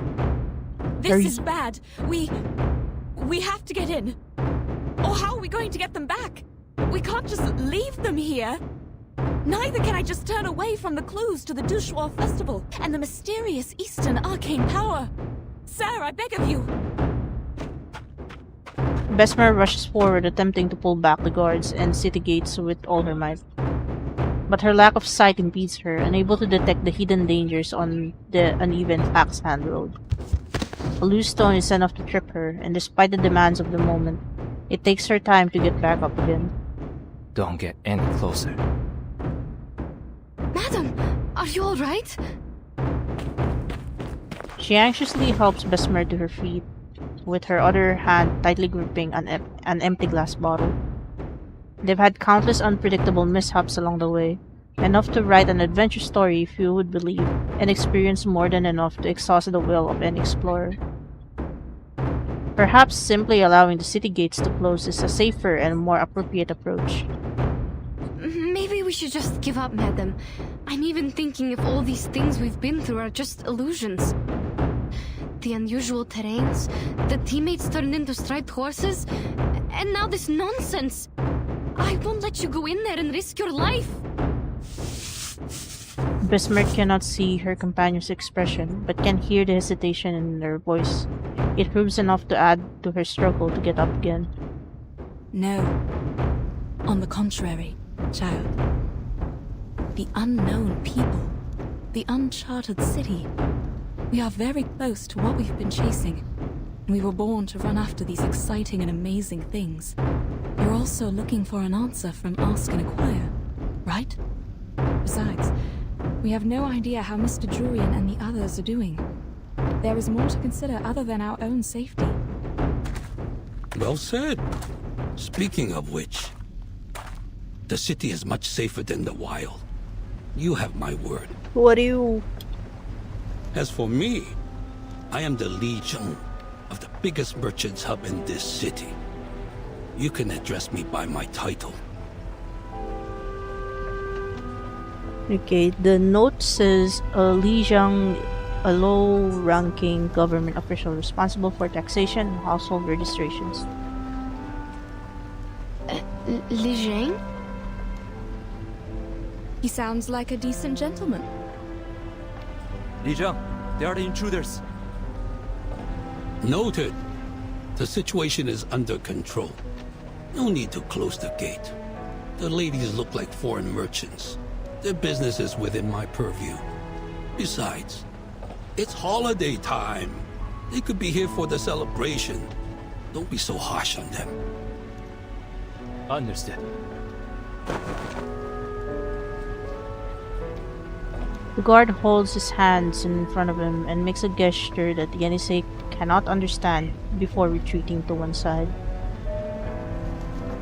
A glimmer of expectation is reignited in the hearts of Yenisei and Besmer, as if their misfortune might have at last dissipated. If I am correct, you have lost your pass, right?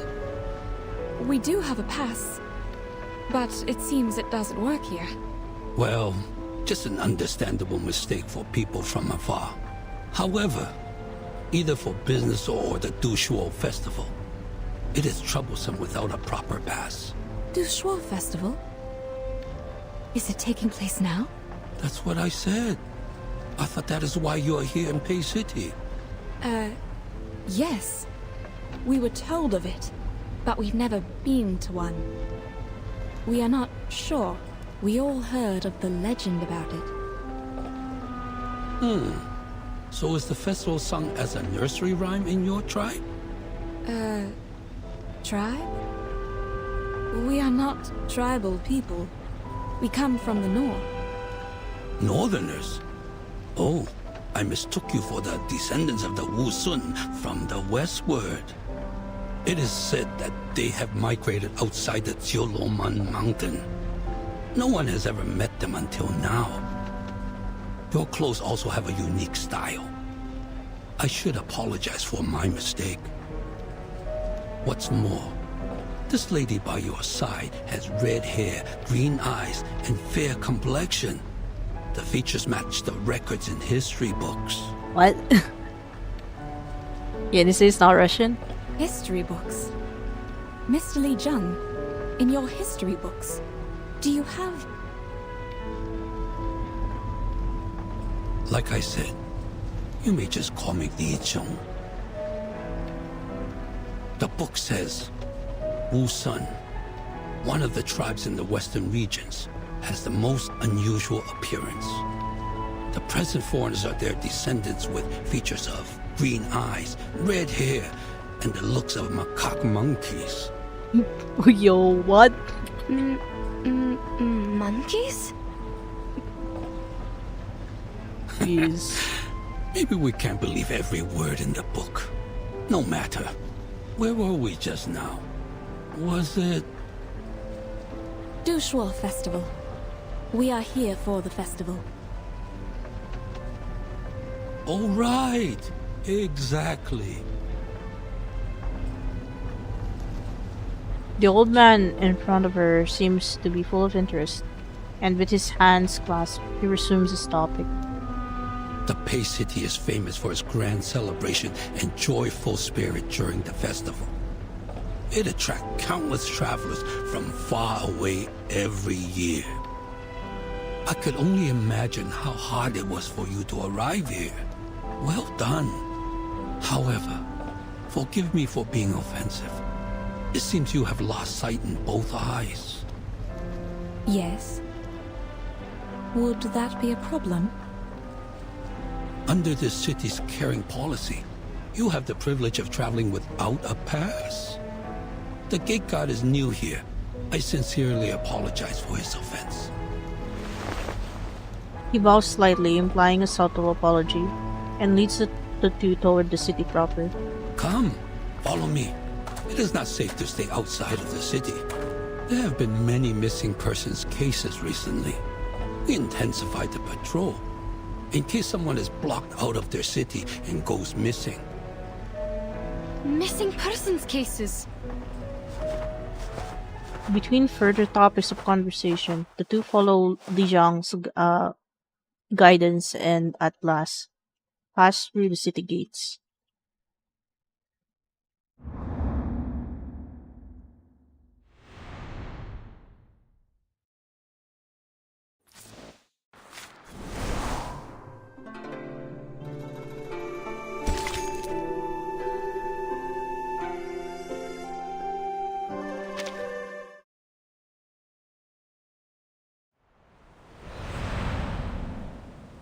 Yep, probably like read up until chapter 10?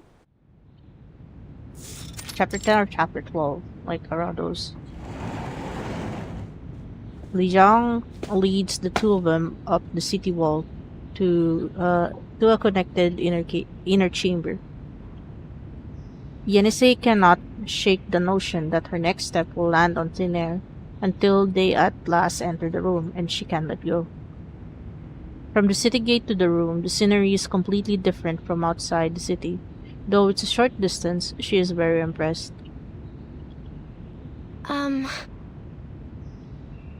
Have a seat. Thank you.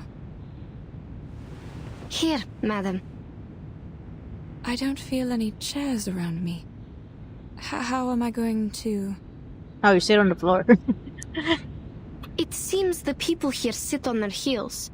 Here, cushion. Just make yourself comfortable. Two of them hobble onward, imitating the old man's unfamiliar posture as he kneels down beside a low table. You ladies look better now. What were you going to ask? There are many fears and doubts in their hearts that beg expression. However, the first to break the silence is nothing more than an odd query. Your walls, won't they collapse? Why do you think that? Because they seem to be made of only earth and stone. I don't think these materials can stand the weathering. Not to mention the wooden pavilion on the walls. You draw the conclusion only by its appearance. In fact, The stakes are deeply driven into the ground and stand firmly. No need to worry about the peeling bricks and clay. It's just a sign of the city's longevity. The city's longevity? So how old is the city? As I recall, hundreds of years. Its annuals take up most of the library. Each volume records a decade. Considering the large quantity, hundreds may not be the best quantifier. There are many historical sites in the city. You may take your mother for a site tour. Yeah, they're not related. Sorry, sir. Madame Besmirch is not my mother. Miss Pierre, oh, I apologize. I forgot about her sight. Between his words, Li Zhang instinctively casts an apologetic glance in Bismarck's direction. Though she cannot see, she seems to feel something and turns her head towards his voice. That's all right. People often mistake me for having good eyesight because I walk around freely like others. The silver lining is, we have a caring policy in this regard. We're here to help whether you need assistance or not. You keep talking about my eyesight. May I ask why? The government is obliged to provide help to people with severe impairments, including those who have lost their sights in both eyes. Isn't it the same with the Northerners? Oh, if my question is offensive. No, that's fine. More than fine, actually. In the North, I have to do more to be treated like an ordinary person. I see. I've heard that people at the North idolize the strong and pay little attention to the weak. Little did I know that the disabled enjoy no privilege. But now you are here with us in Pei City. Please rest at ease. Moreover, you speak fluent Hanese. I'm sure your stay here will go swimmingly. You mean we're speaking the Hanese right now? Oh, right. Birdman's arcane skill. Yenisei feels her hand being pressed lightly by Besmer's own. Are you not? It's interesting you ask. According to the records of the hub, most of the foreign merchants with fluent Hanese have lived a long time in the Central Plains. The name given to China, but by the ancient... okay. It's because it's the... Yeah, like the big, like... While you're landscape. obviously not one of them, neither have you paid frequent visits here. Otherwise, you wouldn't have forgotten a proper pass. This somewhat insightful witticism surprises Besmer. You're a man of sharp wit, I have to say. Back where we are from, merchants come and go, including those who speak your tongue. We've dealt with them a lot throughout the years. If it weren't for their advice, we wouldn't have made it this far on our first journey as a new caravan. I see. Foreign merchants are well informed and welcomed by the citizens in Pei City. Oh, there are other foreign merchants in the hub. If you have no place to stay, the caravanserai there might be a good choice. As he speaks, Li Zhang takes out a sheet of paper from a large tab. Take this with you. It is the pass to verify your identities. You can enjoy your stay here with it, or you might end up being expelled. Thank you. Then how are we going to... Please, show me the document you have now. Certainly. Let me just... I have them. I always have them with me, madam. Oh, thank you. You are reliable as always, child. They hand over a document in a brown paper envelope. Thank you. I will take a look. Hold on a second.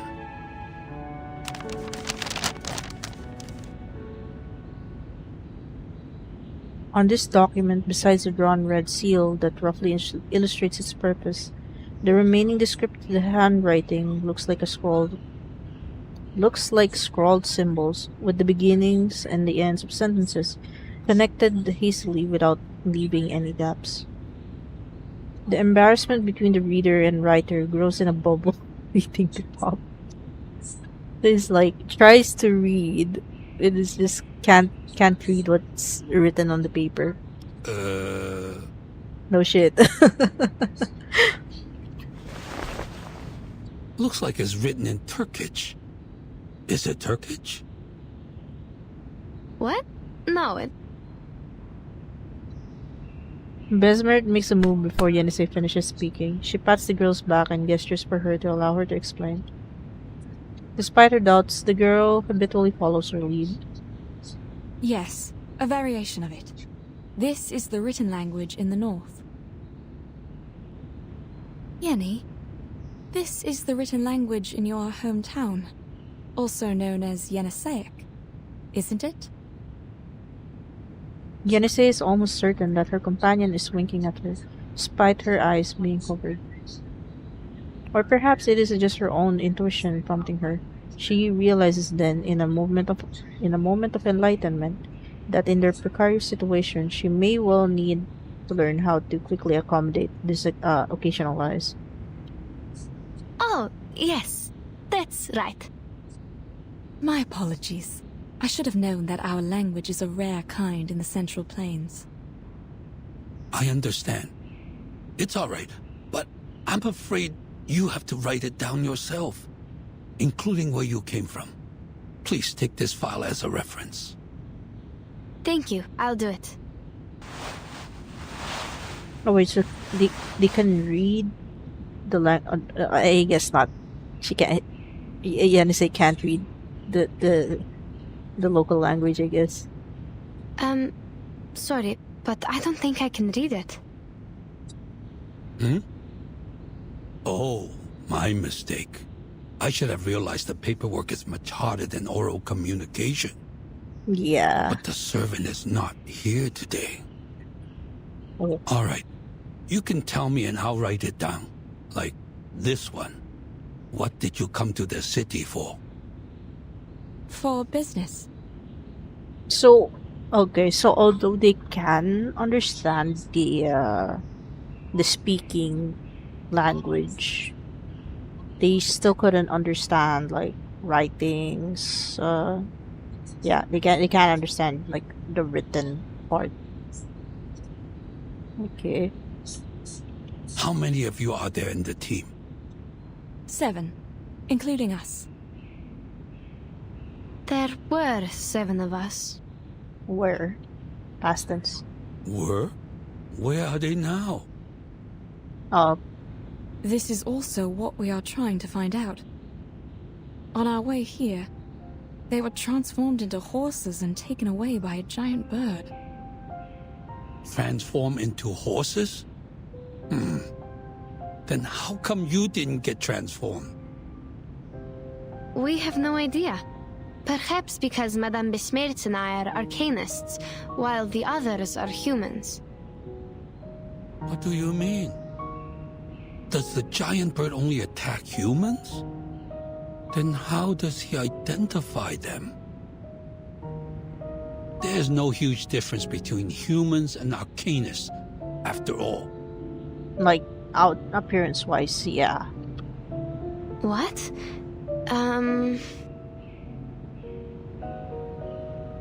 No huge difference. This is an answer they had never considered before.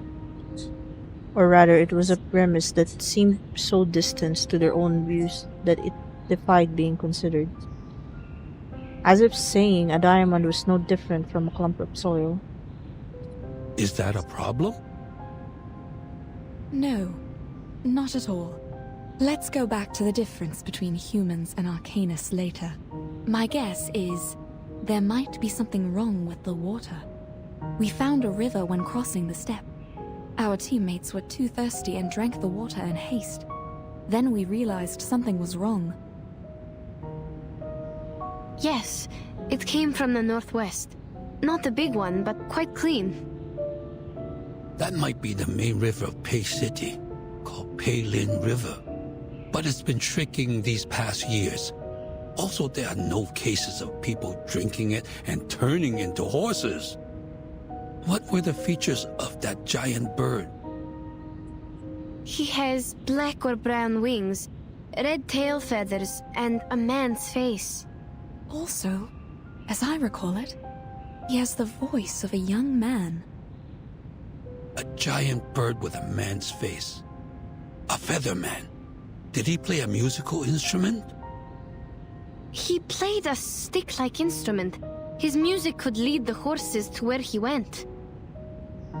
Was there a bone-like wand with him? Could be, but I'm not sure. He was so far away from us. I have a rough idea now.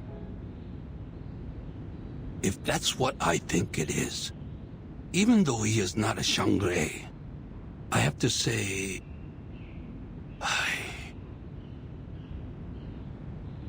He seems to be overcome with regret. Besmirth demurely adjusts her kneeling position, keenly sensing a new development.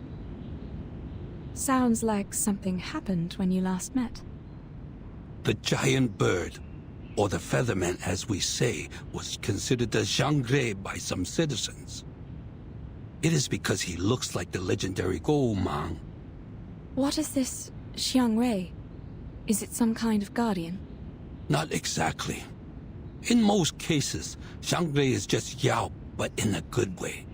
They are benevolent, using their power to help people and bless the area. Before your report, there was someone else witnessing a featherman with a bone wand.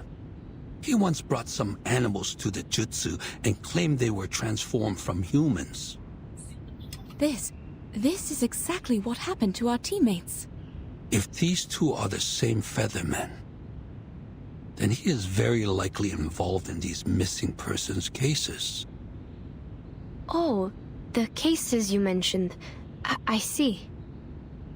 Too bad that witness couldn't remember anything, even the slightest feature, for us to draw a picture. Since no one could provide other evidence, her word was considered nonsense. The Fa-Cao thought she was possessed and suggested she take a break in her hometown during the holiday. We want to pay her a visit. Will she come back?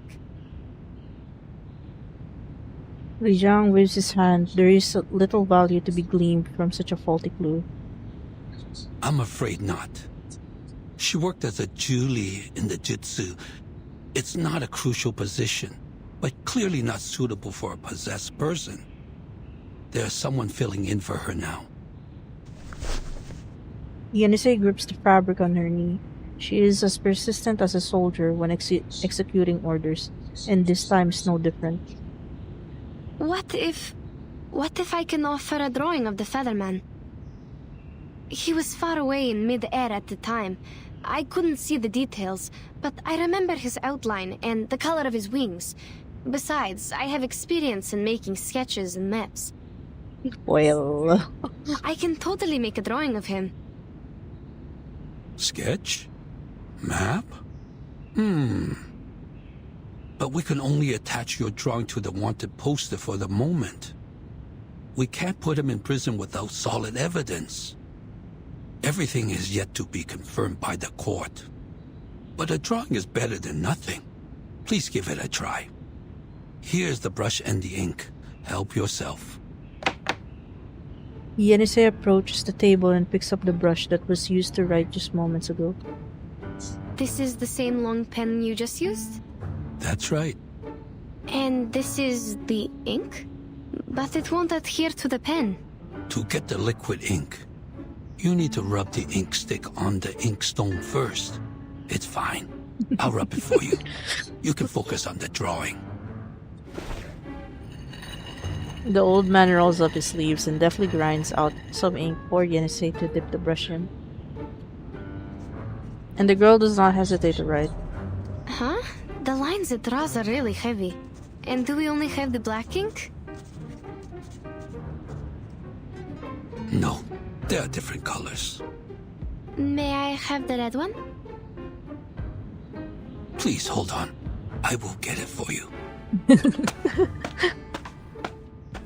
The slow and steady footsteps gradually move away. You try to work with unfamiliar tools. It's like going from traditional drawing to the digital.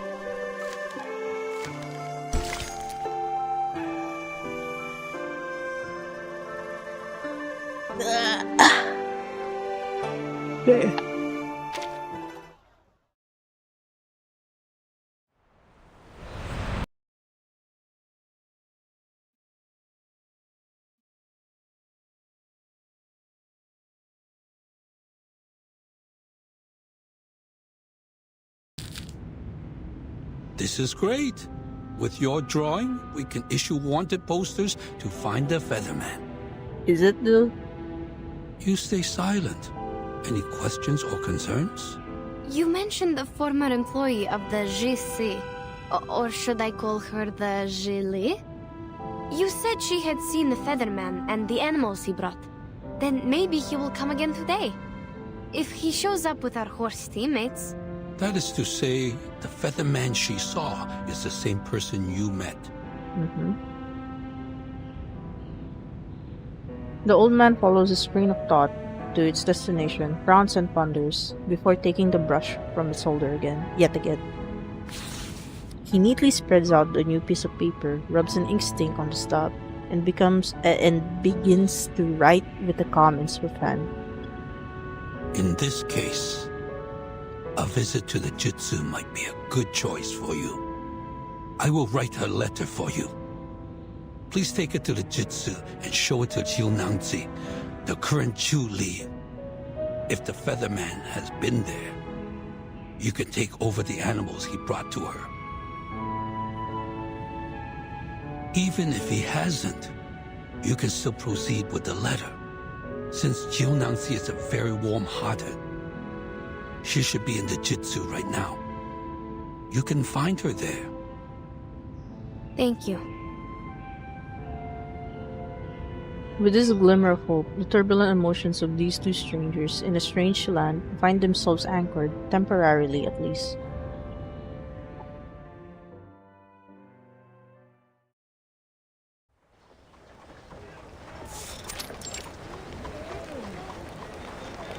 After receiving their pass, they are finally permitted into the city. Colorful silks hanging between pointed eaves, people bustle around, taking no notice of the extraordinary beauty around them. On both sides of the street, there is a silver or copper charcoal pot in front of every house, crackling subtly and bringing spots of warmth to the cold day. We should go, Yenny. They walked in the direction indicated by Li Jiang, from the same neighborhood to the dusty, bustling market. The peddlers and street performers lay a steady claim to their spaces, forming eddies in the stream of pedestrians that flow toward the center of the main boulevard. The more people flow toward the intersection, the more crowded it becomes, until it becomes a slow-moving throng, impeding anyone wishing to move through it. This is going to take forever if we have to follow the crowd.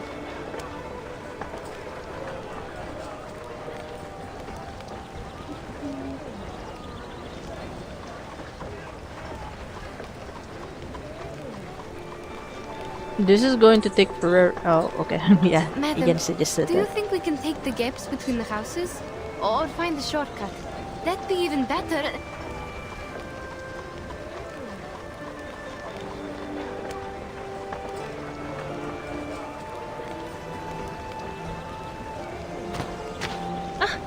Oh.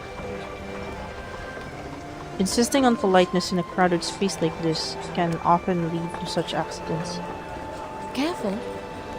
What's wrong? Sorry, we were in a hurry. Are you alright? Oh, no problem. Don't worry about the bumping. Oh, aren't you the foreigners? I've never seen any red hair in the city. It's pretty. It's holiday time. It's fine to stumble into people. But what's with the rush? Where are you going? We're going to the GC. Oh, but the way there is crowded with visitors. Maybe you can take the other road. The gaudily dressed woman frowns, clearly pondering how to describe it, but is just as soon distracted by a commotion. A group of strange black creatures appear from somewhere nearby, dragging their long tails before soaring into the air. Huh? Oh no, they're Zhuyes! What are they doing in the street during the daytime? Zhuye? What's that? Some kind of critter?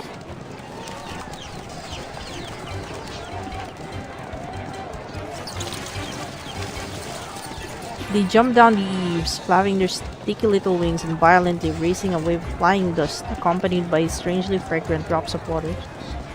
Are those chickens? An extraordinary smell. Like liquor. The travelers on the street run away. Wait.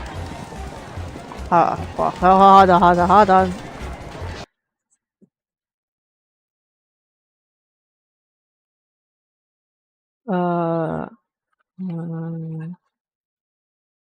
No. Harangued. Okay. Alright, found it. Why are they here? Oh, I smell liquor. A lot of liquor. Hold on. The travelers on the street run away, harangued by the creatures flapping their wings at them everywhere they turn. Who broke the liquor jar and attracted them here? The accent. People, a Julia in the street during daytime is a sign of auspiciousness. Stay calm. It's coming our way! Watch out, madam! Oh no.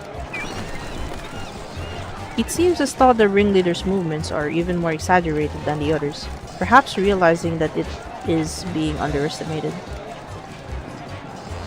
It flies straight toward the center of the crowd, readying its talons.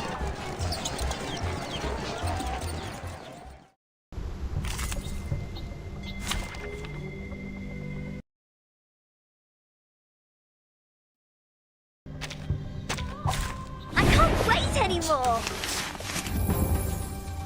Start me up, they're just little games. Rock, rock, rock! Change the world!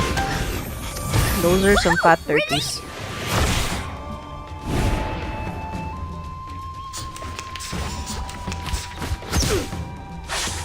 An eye for an eye.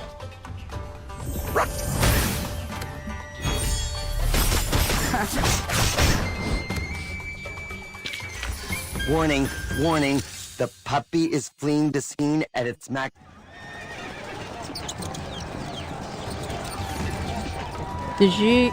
What? Julia, was it Julia? The Julia's ambition to dominate the street is ended by the sudden intrusion of rampaging livestock that burst into the scene. The milieu of beasts, pedestrians, and flyers soon become so entirely chaotic, and that no one present seems to have a grasp of what's happening beyond the end of their nose. Sorry! You guys!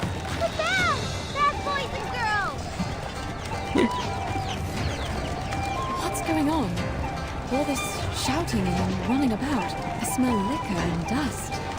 What happened? A kind of local animal named Zhuye popped up in the street. Maybe they're arcane creatures? I don't know. I've never seen one in books. The liquor smell probably comes from them. And I think a herd of livestock rushed out of the fence already. But I can't see it clearly. Sorry, madam, we are not supposed to stop here. Ignoring the chaos around them, the two travelers decide to leave before even more commotion starts. This bizarre scene of animals, critters, and people leaping every which way and everywhere was never part of their plan. We are already having enough trouble with the Zhuye. Who let out these festive animals now? Oh dear. It seems life has seen fit to frustrate their plans yet again. Wait. 九娘子? The familiar name hums in Yense's mind. 九娘子, aren't you supposed to be in the 值词 during work hours? What are you?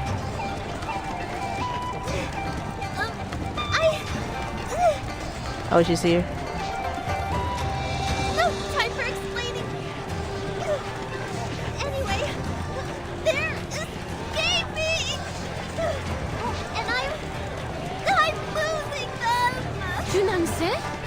That's the one Li Zhang told us to talk to, isn't it? The girl named Junangzi tries to sound as relaxed as possible in reply, but the scene before her is one of God damn it. Panic sweat drips down her forehead. Let me see the other. The girl named Junangzi tries to sound as relaxed as possible in reply, but the scene before her is one obviously and rapidly spiraling out of her control. A panic sweat drips down her forehead. If she lets go now, these wild creatures will wreak havoc on the market street and everyone on it. Madam, Yenisei's instincts tell her to step forward. She looks towards the jutsu, still out of sight in the distance, then turns back to look at Besmer. Besmer can feel her gaze and nods gently. Go. I will wait here. Two of the horses suddenly bolt forward as if testing the strength. Excuse me. As if testing the strength of the people behind them. Ugh. Oh, dang it.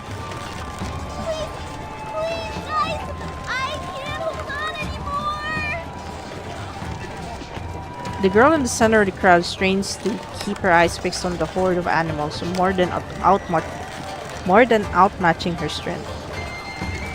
Her obviously waning control does nothing to contain the chaos. All she can do is twist the hemp rope tightly in her hand, winding it in one hoop after another until it is so tight that the rough edge rope cuts into her hand. Oh, let me help. Oh yeah, I'll help too. I wonder how these animals got out. It is at this moment that finally heeding the call to come to their senses, the crowd begins to rush forward to assist. Thank you. Thanks, everyone. Please, help me. Well, harder. Hold on. I like the BGM though.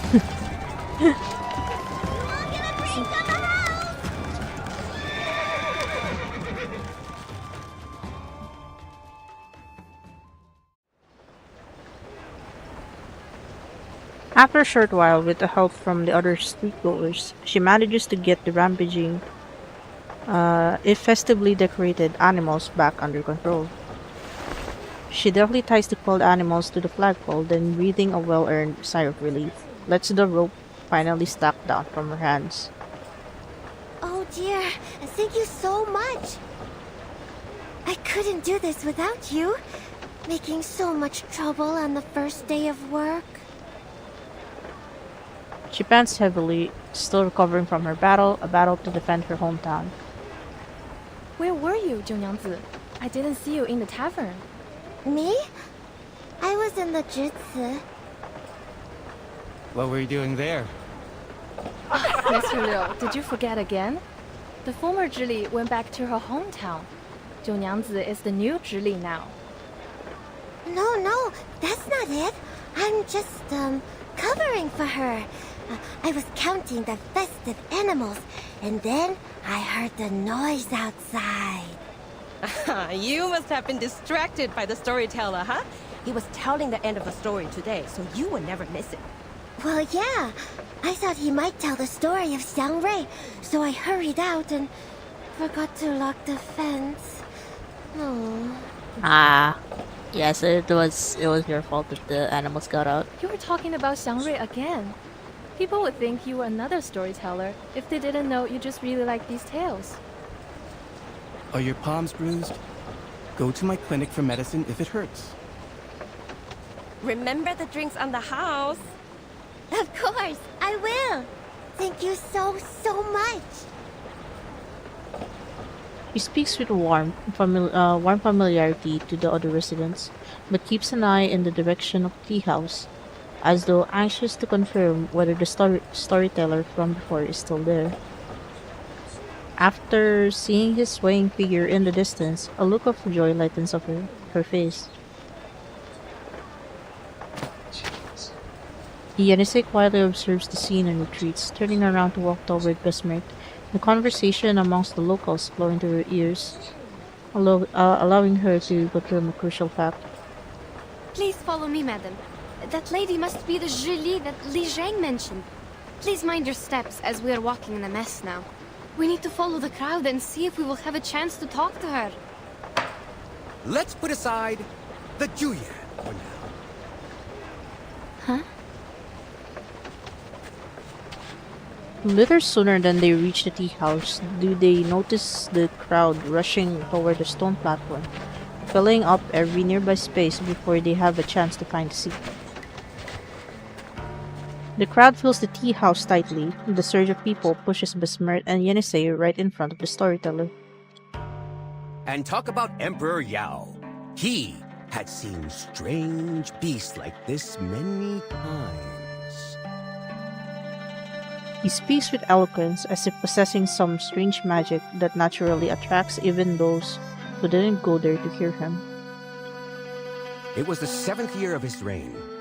Yao granted an audience to an envoy offering a treasure from the Zhejiang kingdom.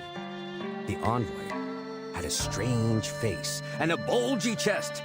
He claimed to have come from somewhere millions of miles away from the Yumen Pass. This bird is born with the talent for human languages and the phoenix's voice. Our people see it as a Shang Rei, and I am here to offer it to you, Your Majesty. Then Yao and his people saw a real giant bird. It was as huge as a mountain and as dazzling as a phoenix. It had an azure body and red tail feathers. Was it really a phoenix? No. The bird was called Miamong. It Meow. was said to be able to read one's bones, change their fate, and even remove misfortune. Yao was pleased with the gift and kept the bird in Dushuo Mountain. Naturally, that very bird was the ancestor of all the Miamongs nowadays. The envy in the eyes of the girl clad in green matches her attire completely. Have you seen a Myanmar with your own eyes? Be patient and listen. Miamongs tend to inhabit silent and clean environments. So since the ancient times, the people have always cleaned their yards carefully from time to time, hoping the Shang Reis will gather and stay beside them. It may not work immediately, but it makes things possible in the long term. Ah, so that's why we have the tradition of cleaning the yards on Shuori. Shuoru. Shuoru. Exactly. Some even make Miamong statues with jewelry and use them to decorate their homes, hoping the Miamongs will bless the family. Remember the chicken statues on your roof? Actually, they are not chickens, but Miamongs. So are those birds you see in the paper cutouts on the doors.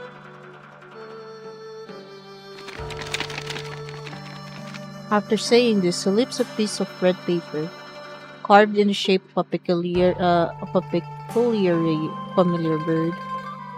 Look, everyone, this is the Miamong. The crowd expresses an underwhelmed disappointment. What? But this looks like a normal chicken. More like a capercaillie to me.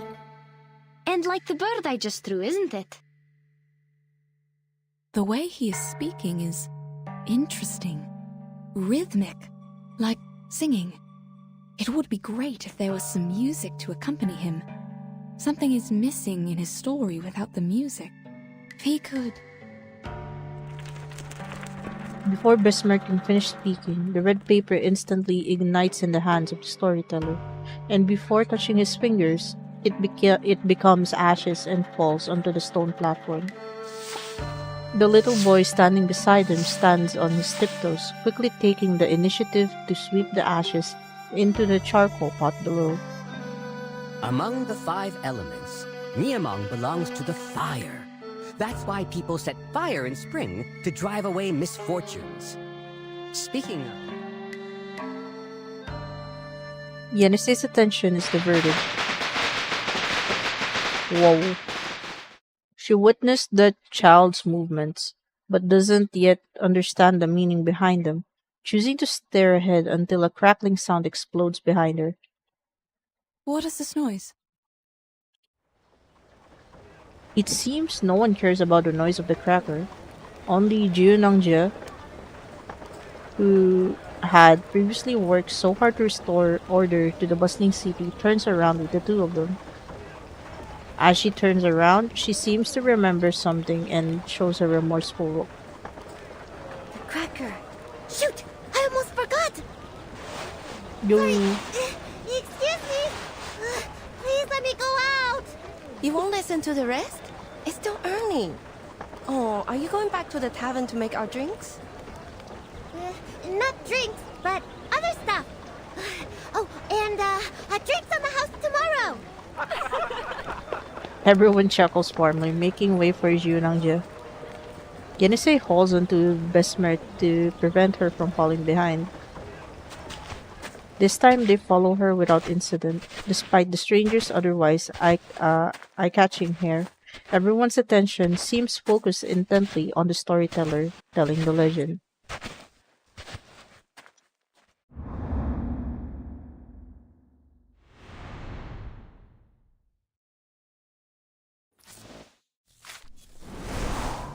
Whoa.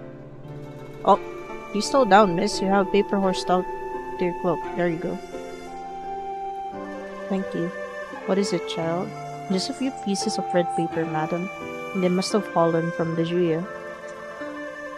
As the gentleman just said, they are probably related to the unique Eastern prayer custom. It is said that by cutting these pieces of paper into shapes, you can make a wish to the gods and receive their blessing. Okay, this is... yeah. People who travel often say that they follow the custom of their destination. I think we should also try this custom, but we need to be safe. Of course, madam. They say each design corresponds to a prayer. If you figure that out before you do it, it won't be a problem. Like this. The paper horses to receive blessings.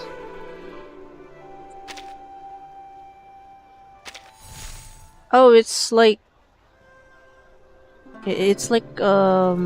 upgrading your portraits.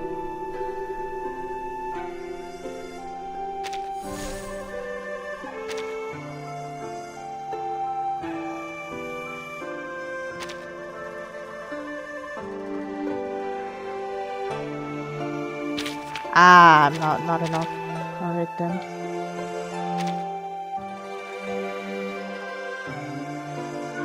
So I haven't seen the Psyche.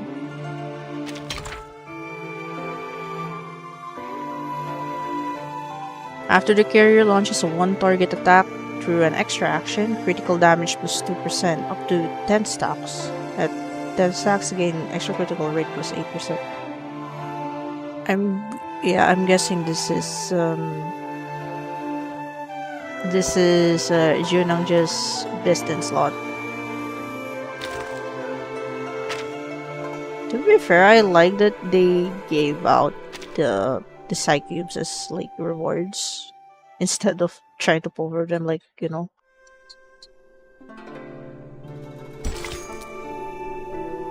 Actually, before we go to our stopping point, I gotta pull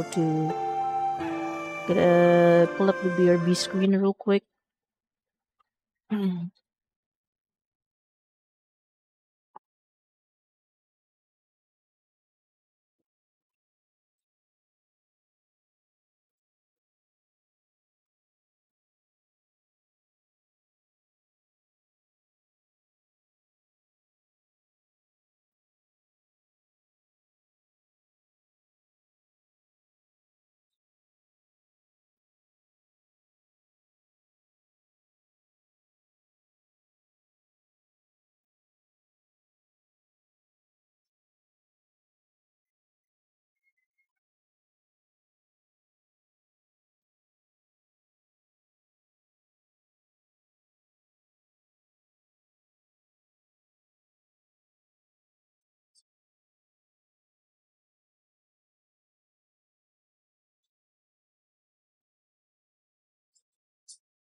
Okay, I'm back.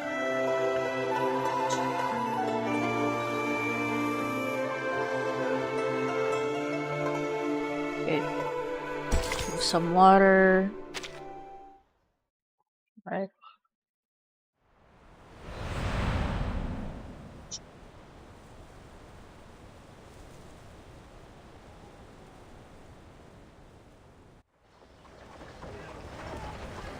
Not far away, Junangja can be seen stopping near the post where the animals were tied, vaguely moving as if whispering something to them. Can you understand me? Can you tell me where you are from? Hello. Yenisei waits for the moment before walking forward and attempting to pat her shoulder. The girl turns around to reveal her young and eager face. What's wrong? I don't know you. Have we met before? I don't think so. We just arrived here. Really? Oh, welcome to Pei City! Ah.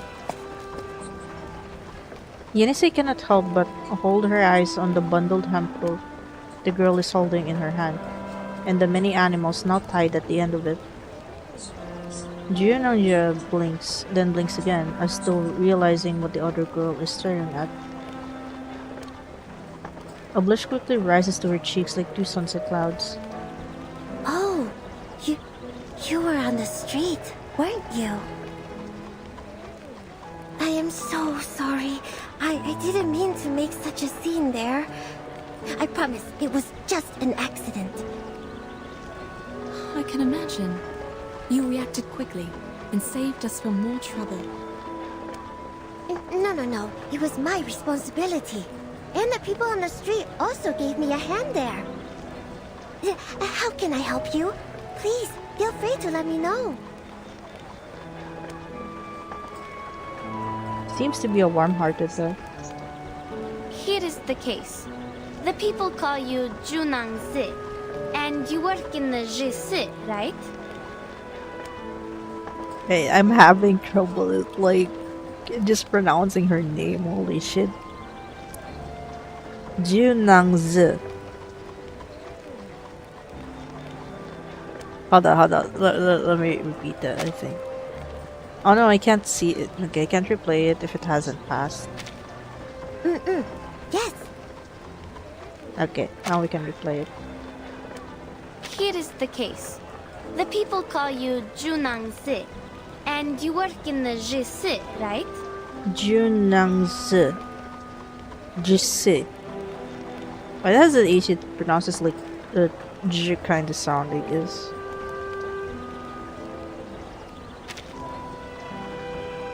Li Zhang told us to find you, and we happened to hear your conversation on the street.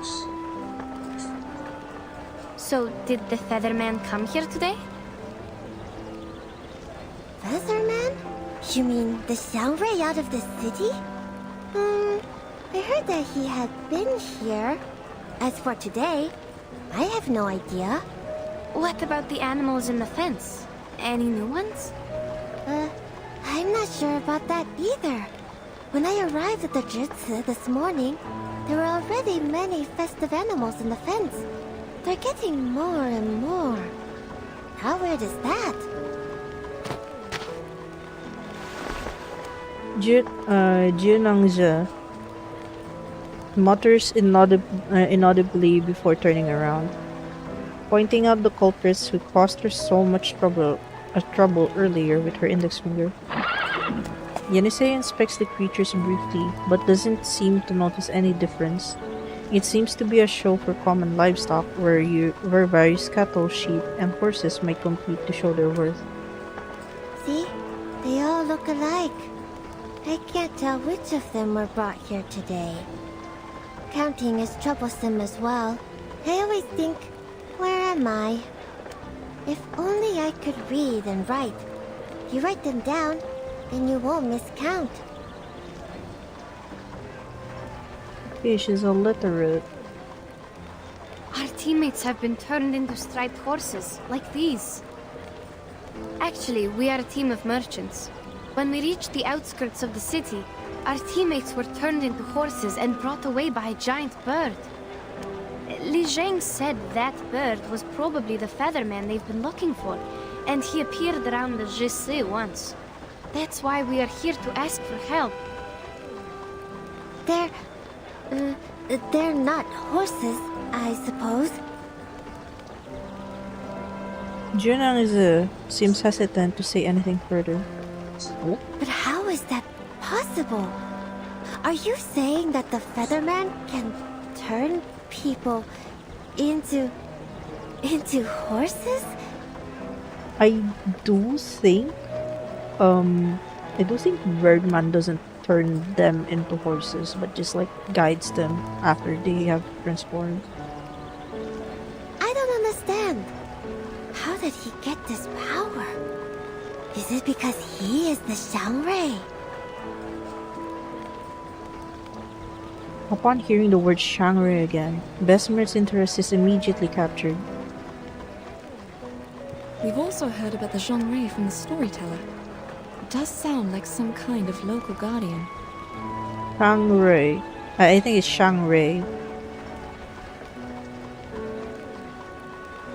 Because you can't like pronounce the Rui, like, you know, like how the Japanese is like pronounced. It's because it's in Chinese. Guardian? Is it the gods of Sheti we're talking about? Oh yes, the gods of Sheti. These are the gods you serve. I guess Zhongrui is closer to a local legend, like a reputed arcanist in this area. The use of arcane skills seems common here.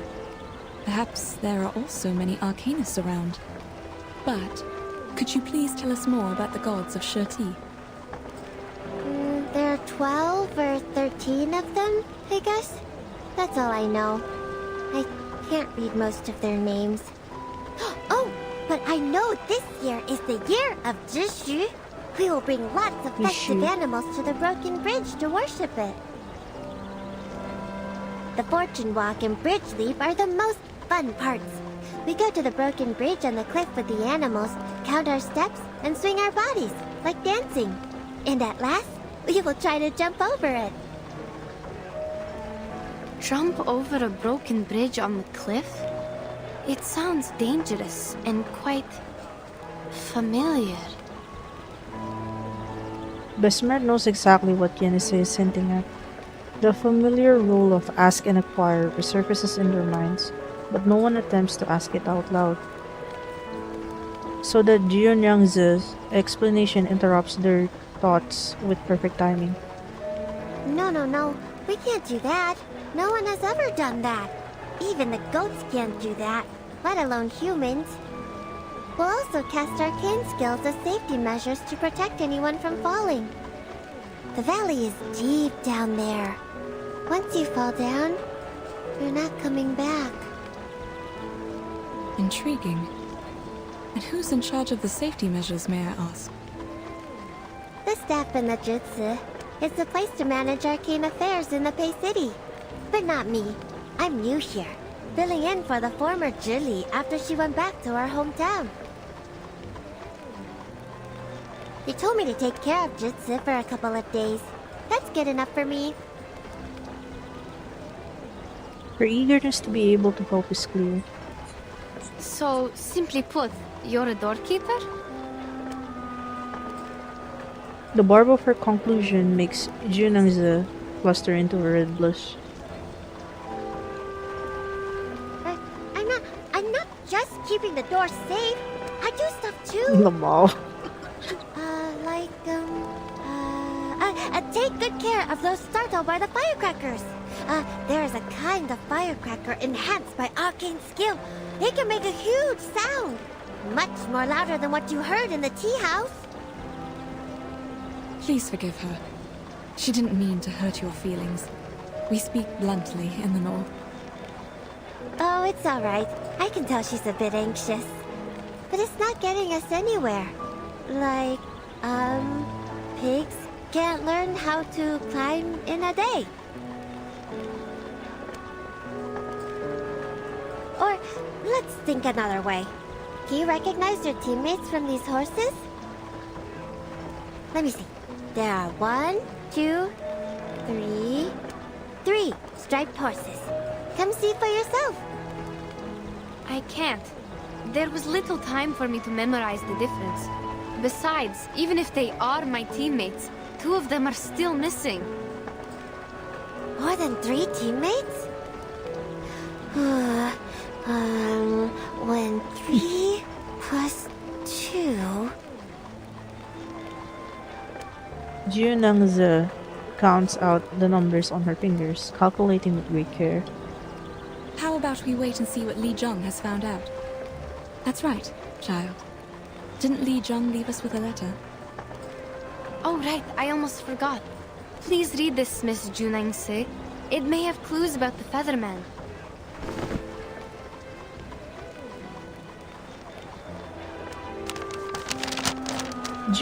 Oh, wait. I think I mistook. I mistook blood. She produced the letter, offering it to the girl. Junangzi opens it in front of them without a moment's hesitation. But all Yenisei can see on it are several images. Oh. I guess it is probably because she can't read. Make the fence taller, get off work earlier, and go back to the tavern? What is he trying to say? What do these have to do with the Featherman?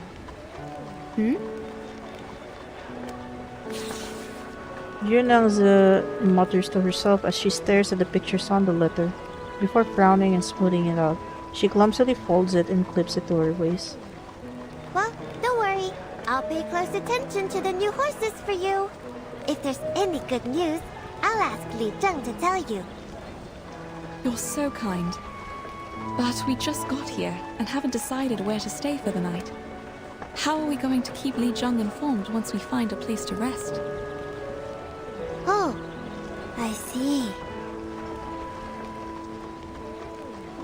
An answer leaps to her mind, bursting through and out at the same time. How about staying in my tavern? I forgot to tell you that I'm the owner of a tavern. And I'm doing it well. She laughs as though just the saying of it might render it true. It is located in the merchant's hub, 2 streets away from the Zhici. Li Zheng will know your whereabouts since he's in charge of the hub. Oh, I'll take you back to the tavern. Also, escort these animals back to the Zhici. You can check out other animals there as well. Good idea. That'd be great. Saves us from all the trouble sleeping on the street. Let's go then. Oh, the street looks beautiful later in the night. You can't miss the golden lanterns and bonfires lit on Dushuo Festival. They light up the sky and the street as if it's daytime. Everything seems brighter at night.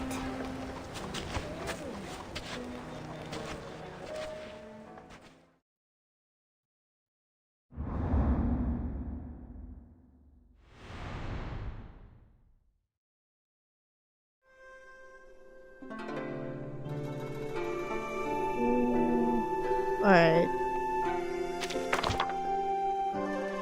Do you get more of them?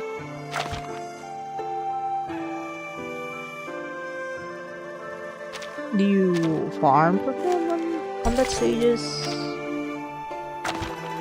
Yeah, you do farm from the combat stages. Okay. I guess yeah, we're gonna like cut the stream here.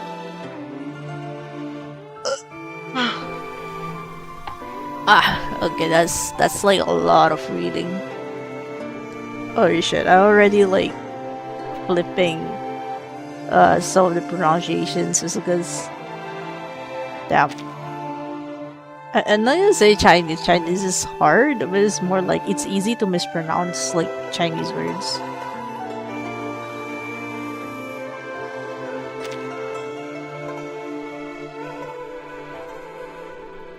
So yeah, I think we can probably finish this on another stream, like just before. I mean, there's still like a lot of the event is still gonna be like gonna go for long anyway. So yeah, Zetto is out though. I'm gonna see you in the next stream.